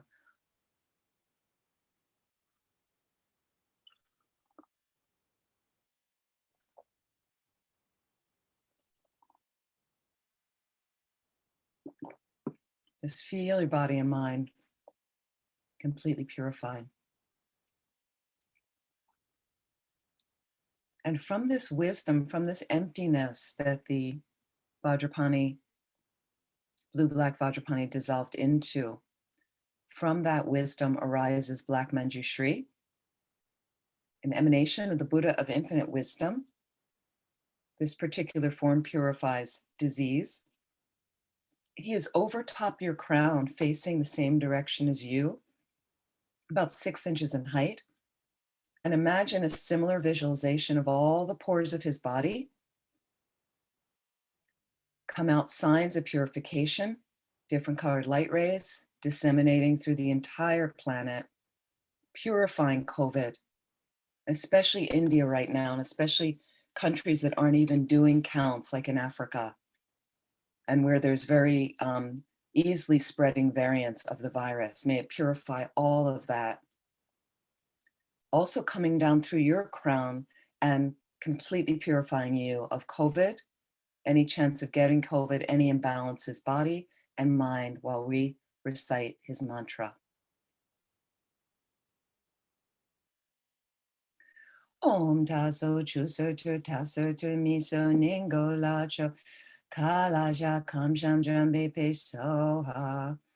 Om taso chuso tu taso tu miso ningo lacho kalaja kamsham jambe pe soha. Om taso chuso tu taso tu miso ningo lacho kalaja kamsham jambe pe soha. Om taso chuso tu taso tu miso ningo lacho kalaja kamsham jambe pe soha. Om taso chuso tu taso tu miso ningo lacho kalaja kamsham jambe pe soha. Om taso chuso tu taso tu miso ningo lacho kalaja kamsham jambe pe soha. Om taso chuso tu taso tu miso ningo lacho kalaja kamsham jambe pe soha. Om taso chuso tu taso tu miso ningo lacho kalaja kamsham jambe pe soha. Om taso chuso tu taso tu miso ningo lacho kalaja kamsham jambe pe soha. Om taso chuso tu taso tu miso ningo lacho kalaja kamsham jambe pe soha. Om taso chuso tu taso tu miso ningo lacho kalaja kamsham jambe pe soha. Om taso chuso tu taso tu miso ningo lacho kalaja kamsham jambe pe soha. Om taso chuso tu taso tu miso ningo lacho kalaja kamsham jambe pe soha. Om taso chuso tu taso tu miso ningo lacho kalaja kamsham jambe pe soha. Om taso chuso tu taso tu miso ningo lacho kalaja kamsham jambe pe soha. Om taso chuso tu taso tu miso ningo lacho kalaja kamsham jambe pe soha. Om taso chuso tu taso tu miso ningo lacho kalaja kamsham jambe pe soha. Om taso chuso tu taso tu miso ningo lacho kalaja kamsham jambe pe soha. Om taso chuso tu taso tu miso ningo lacho kalaja kamsham jambe pe soha. Om taso chuso tu taso tu miso ningo lacho kalaja kamsham jambe pe soha. Om taso chuso tu taso tu miso ningo lacho kalaja kamsham jambe pe soha. So imagine this black manjushri over your crown dissolves from the edges of the visualization into the center, into a radiant drop of light.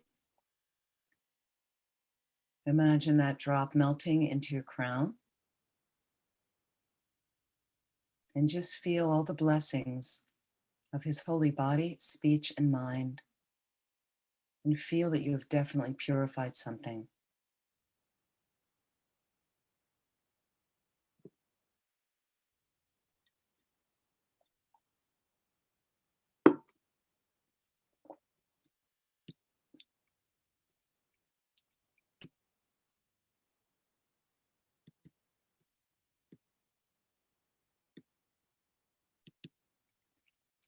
The prayer, liberating Sakya from disease.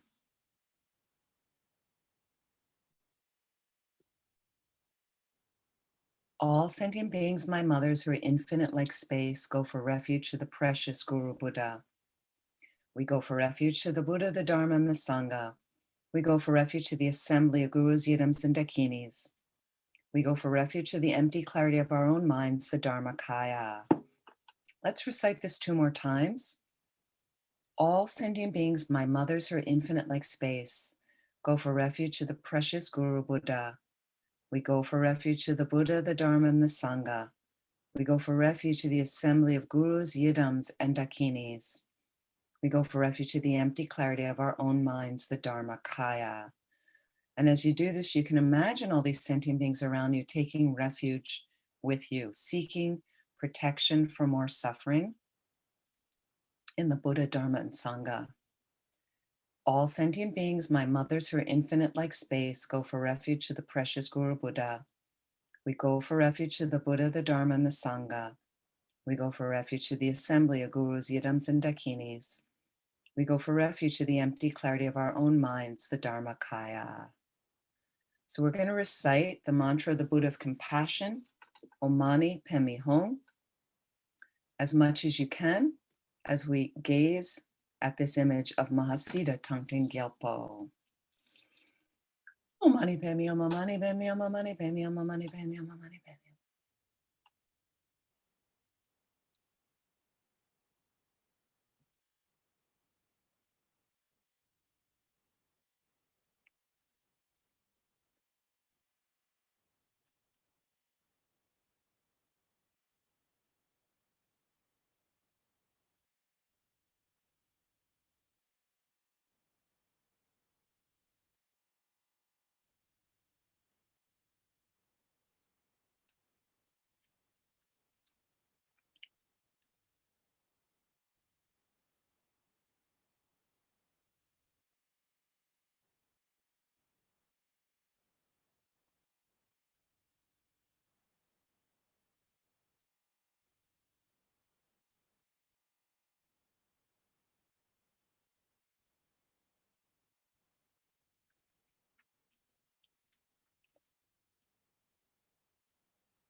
Om Mani Padme Hum.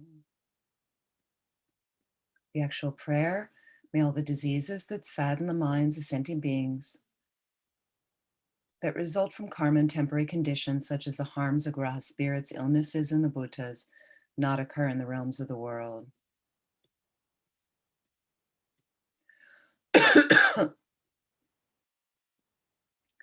May whatever sufferings there are from life-threatening diseases that, like a butcher leading an animal to be slaughtered, separate the body from the mind in a mere instant, not occur in the realms of the world.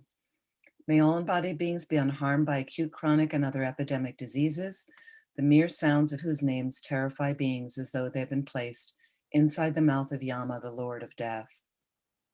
May all embodied beings be unharmed by the 80,000 classes of interferers, the 360 evil spirits that harm suddenly, the 424 diseases, and so forth.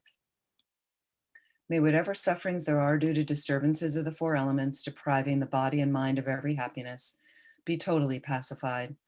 May the body and mind have radiance and power and be endowed with long life, good health, and well-being. By the compassion of the gurus and the three jewels, by the power of the dakinis, dharma protectors, and guardians, and by the power of the truth of the infallibility of karma and its results, may all these dedications and prayers be fulfilled. So we're going to do that 2 more times. May all the diseases that sadden the minds of sentient beings that result from karma and temporary conditions, such as the harms of graha spirits, illnesses, and the bhutas, not occur in the realms of the world. May whatever sufferings there are from life-threatening diseases that, like a butcher leading an animal to be slaughtered, separate the body from the mind in a mere instant, not occur in the realms of the world. May all embodied beings be unharmed by acute, chronic, and other epidemic diseases, the mere sounds of whose names terrify beings as though they've been placed inside the mouth of Yama, the Lord of Death. May all embodied beings be unharmed by the 80,000 classes of interferers, the 360 evil spirits that harm suddenly, the 424 diseases, and so forth.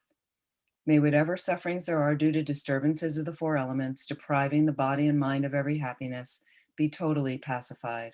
And may the body and mind have radiance and power and be endowed with long life, good health, and well-being. By the compassion of the gurus and the three jewels, by the power of the Dakinis, Dharma protectors, and guardians, and by the power of the truth of the infallibility of karma and its results, may all these dedications and prayers be fulfilled. May all the diseases that sadden the minds of sentient beings that result from karma and temporary conditions, such as the harms of graha spirits, illnesses, and the bhutas, not occur in the realms of the world.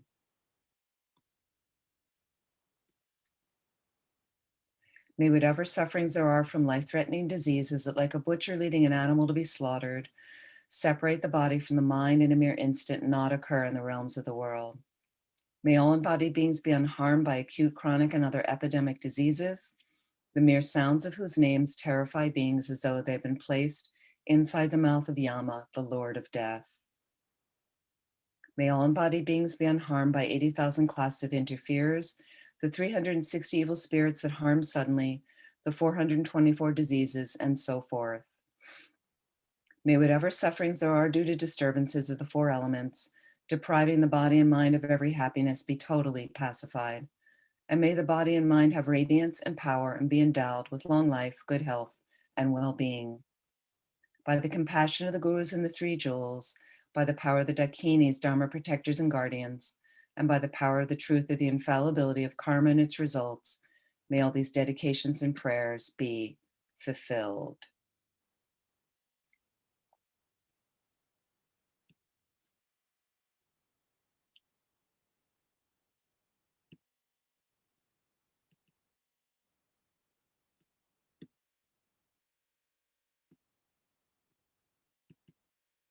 Pacifying the danger of weapons.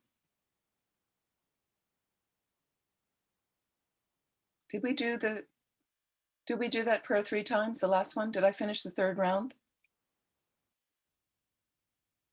Yes. Okay, wonderful. Lost track there. Thank you. So I'd particularly like to direct this right now to the Middle East. It's having a very tough time right now. Omani Pemi Hong. Great, loving, victorious one, Arya, sublime, compassion, eye-looking one, wrathful, victorious, Hayagriva, perfect, pure Tara, and so forth. Objects of refuge whose holy names eliminate all dangers upon mere hearing, who are compassionate in nature, please pay attention to me. When the sentient beings of the time of quarreling and of flourishing of the 5 degenerations are tormented by fighting and intense suffering, from the explosion of a great ocean of evil karma and jealousy, please dry this ocean up by the strength of your transcendental wisdom and compassion.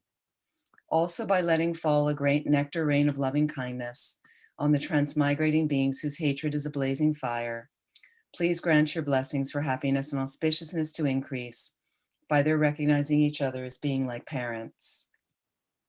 Through your defeating the multitude of vicious evil spirits who, by entering someone's mental continuum, change it instantly into the mind of an Asura. From now on, may they never roam in this region.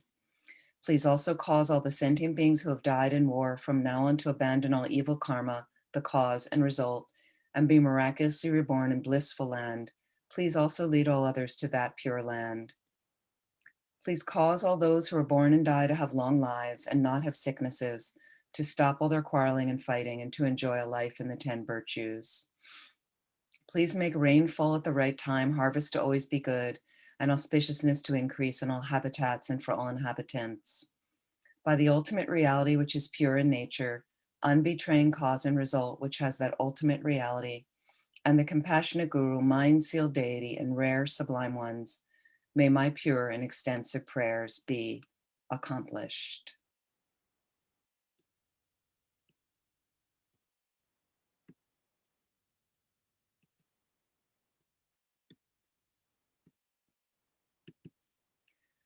Request to pacify the fear of famine. Having generated the mind aspiring to the highest supreme enlightenment in order to truly liberate all infinite living beings, you, the compassionate victorious one, completed the 2 accumulations. The assemblies of guiding Buddhas, Bodhisattvas, hearers, Pratyeka Buddhas, Gurus, Yidams, Dakinis, and Dharma guardians of the 10 directions, Yaksha wealth gods, the lords of treasures, along with your retinues,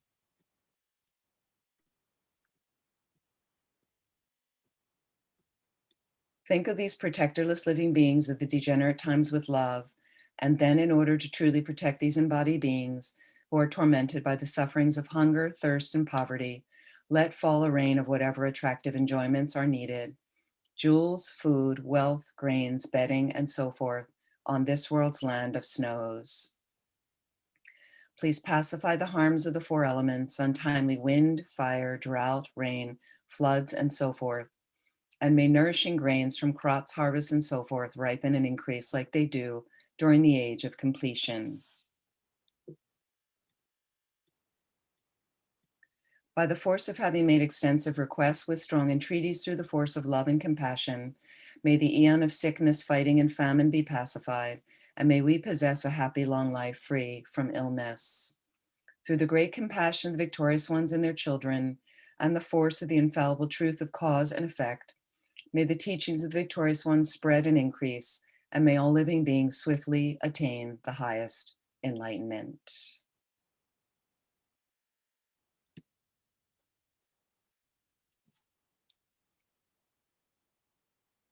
So we have the blessing now from His Holiness, the Dalai Lama. Om Tare Tutare Ture Soha. Om Tare Tutare Ture Soha. Om Tare Tutare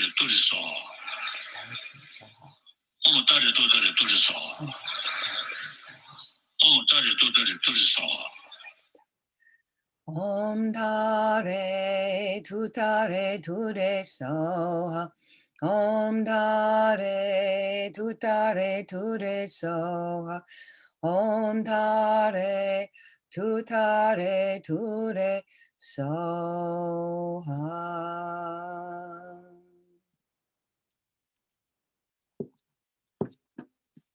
The dedication prayers.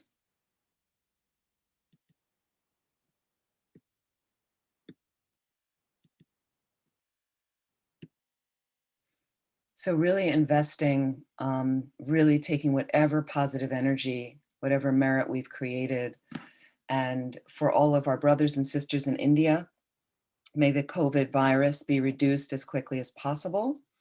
For all the beings in the Middle East, may the situation there de-escalate, all the violence de-escalate as quickly as possible. For all those who have recently passed away, especially Irani in Mexico City, in the last 49 days, to immediately take a good human rebirth where they can get enlightened to benefit all living beings.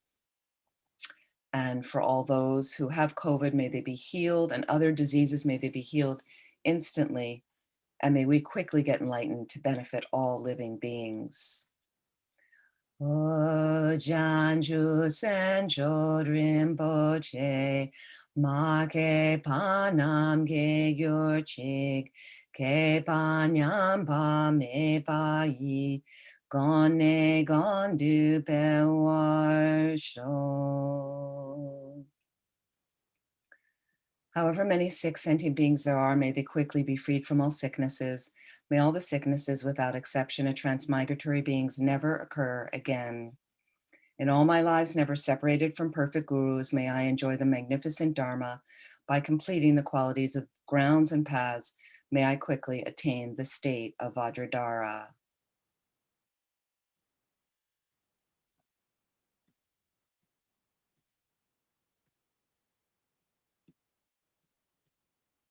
By the force of the victorious one, Tsongkhapa, acting as our direct Mahayana virtuous friend in all our lives, may we never turn away for even a second from the pure path highly admired by the victorious ones. Like the earth, water, fire, and wind medicines in monastery firewood, may it always be enjoyed by all sentient beings as they like and without resistance. May I cherish all sentient beings like my own life. May I cherish them much more than myself. May all their negative karma ripen on me. May all my virtue ripen on them. As long as any sentient being has not been liberated from samsara, may I abide in samsara to help them, even though I could achieve highest enlightenment.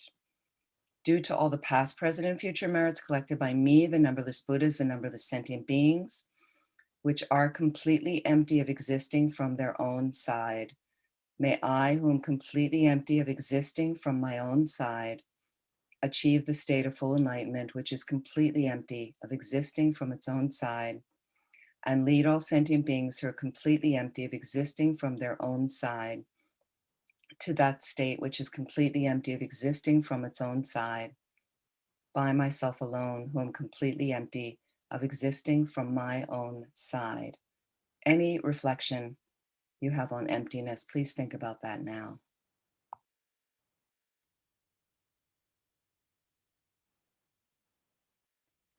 We'll continue. I fully dedicate all these virtues to be able to train just like the hero Manjushri, who knows reality, and just like Samanta Vajra as well. I fully dedicate all my roots of virtue with the dedication praises the best by all the gone beyond victorious ones of the 3 times in order to have good conduct.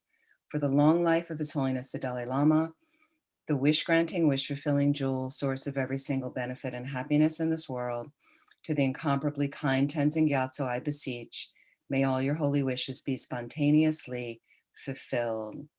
For Lama Zopa Rinpoche's long life, you who uphold the subduer's moral way, who serve as the bountiful bearer of all, sustaining, preserving, and spreading Manjunath's victorious doctrine, who masterfully accomplish magnificent prayers honoring the 3 sublime ones, Savior of myself and others, your disciples, please, please live long.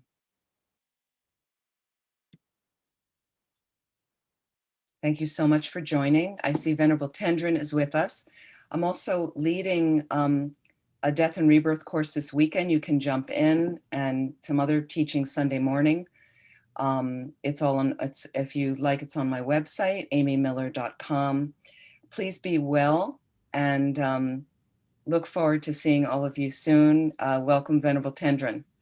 And thank you to all those hosting this wonderful prayer session. And there is a donation link as well. I'm sorry I don't have the link, but you can help to make offerings. So I want to thank Chenrezig and everybody supporting this. Thank you. Thank you. See you soon. See you soon.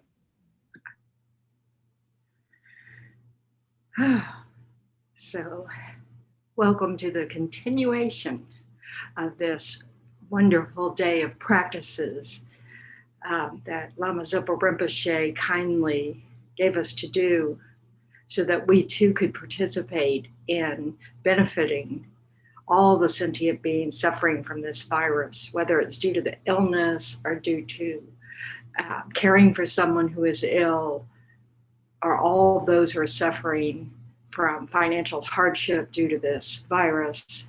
And then, of course, for all suffering sentient beings who are suffering from all the myriad ways that sentient beings suffer in samsara, from the 4 elements, earthquakes, tornadoes, fires, floods, and of course, our man-made ones like war.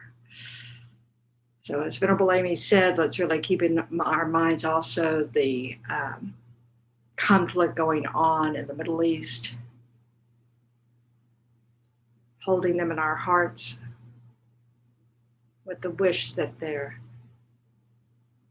all their disturbing emotions can be subdued, that resolutions can be found, so that people can quit hurting each other.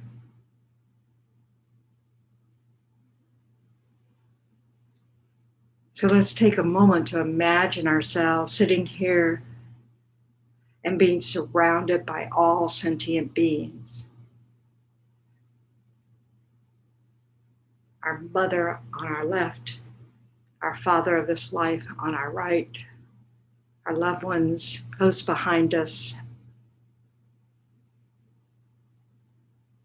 and all their loved ones, our Dharma community, all the strangers of this life, the people that we find difficult or that we disagree with, or who don't like us, in front of us. And imagine that together we're saying these prayers, we're doing this practice together for the benefit of all sentient beings, to create the causes for happiness, to purify the causes of suffering.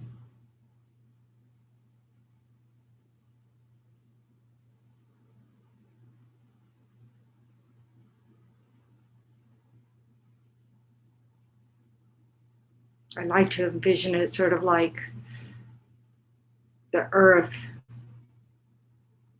just expanding out to the Milky Way. We're surrounded by all these living beings.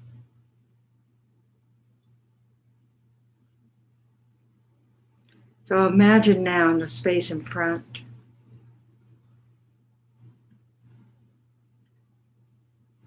a large jewel throne supported by 8 great lions,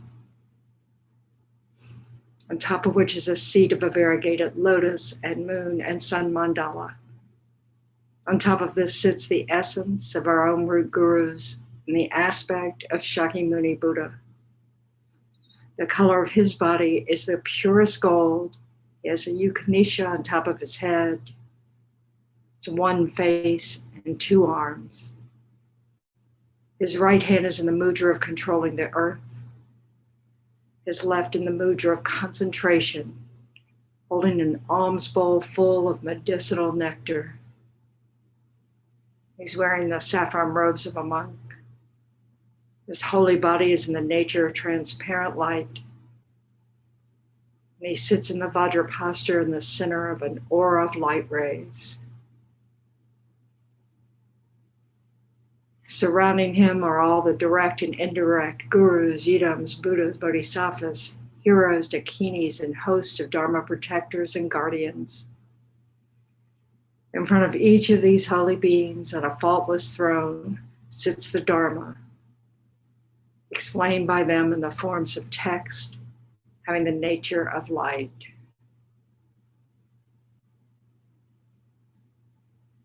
So just picture this as best you can.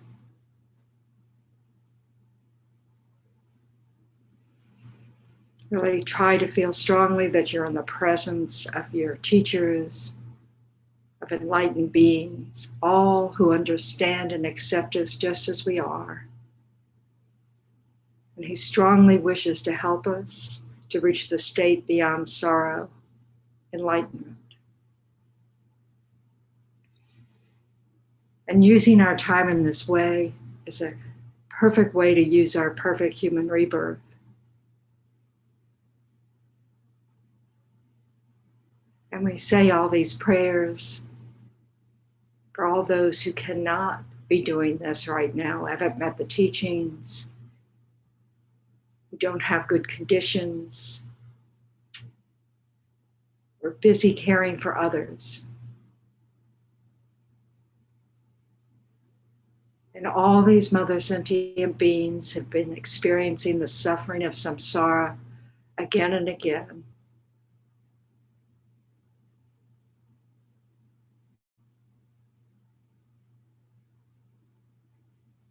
But we can think we're aware of who can protect us from all this suffering. The enlightened ones abiding in front of us. And we must achieve enlightenment for the benefit of all these sentient beings surrounding us. And with this in mind, we go for refuge. So we're using the Vajra speech of Mahasiddhi Thangtong Gyalpo, the blessed prayer known as Liberating Sakya from disease, following the advice of our teacher, Lama Zopa Rinpoche. All sentient beings, my mothers who are infinite like space, go for refuge, the precious Guru Buddha, We go for refuge to the Buddha, the Dharma, and the Sangha. We go for refuge to the assembly of gurus, yidams, and dakinis. We go for refuge to the empty clarity of our own minds, the Dharmakaya. All sentient beings, my mothers who are infinite like space, go for refuge to the precious Guru Buddha. We go for refuge to the Buddha, the Dharma, and the Sangha. We go for refuge to the assembly of gurus, yidams, and dakinis. We go for refuge to the empty clarity of our own minds, the Dharmakaya. All sentient beings, my mothers who are infinite like space, go for refuge to the precious Guru Buddha. We go for refuge to the Buddha, the Dharma, and the Sangha. We go for refuge to the assembly of gurus, yidams, and dakinis. We go for refuge to the empty clarity of our own minds, the Dharmakaya, our Buddha potential.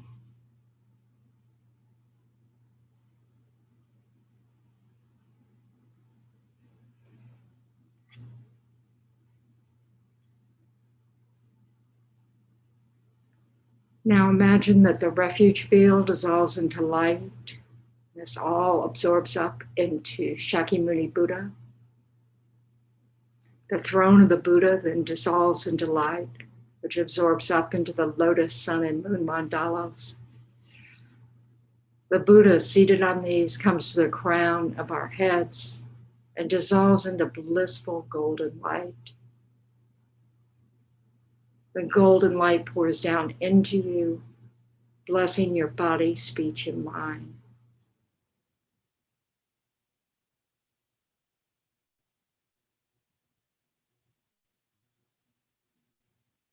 And then in the space in front of all the sentient beings surrounding you, 1,000-armed Chenrezig arises. Chenrezig is the embodiment of all the infinite Buddha's compassionate wisdom. He stands on a lotus, a moon seat. His body is in the nature of white light, youthful, decorated with magnificent ornaments.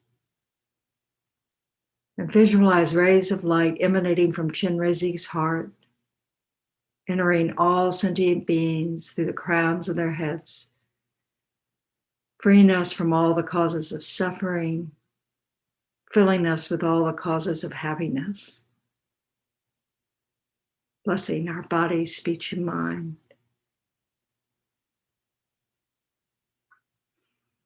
So refresh your visualization of the sentient beings around you, particularly those that you're concerned with, your loved ones, all those suffering from the coronavirus right now.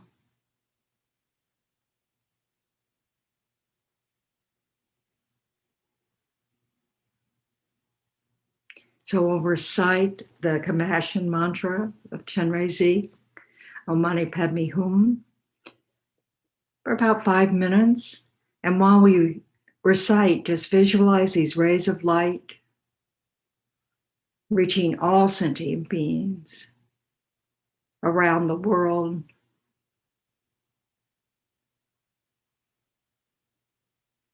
Bringing them everything that they need to help them in this moment. Om Mani Padme Hum, Om Mani Padme Hum, Om Mani Padme Hum, Om Mani Padme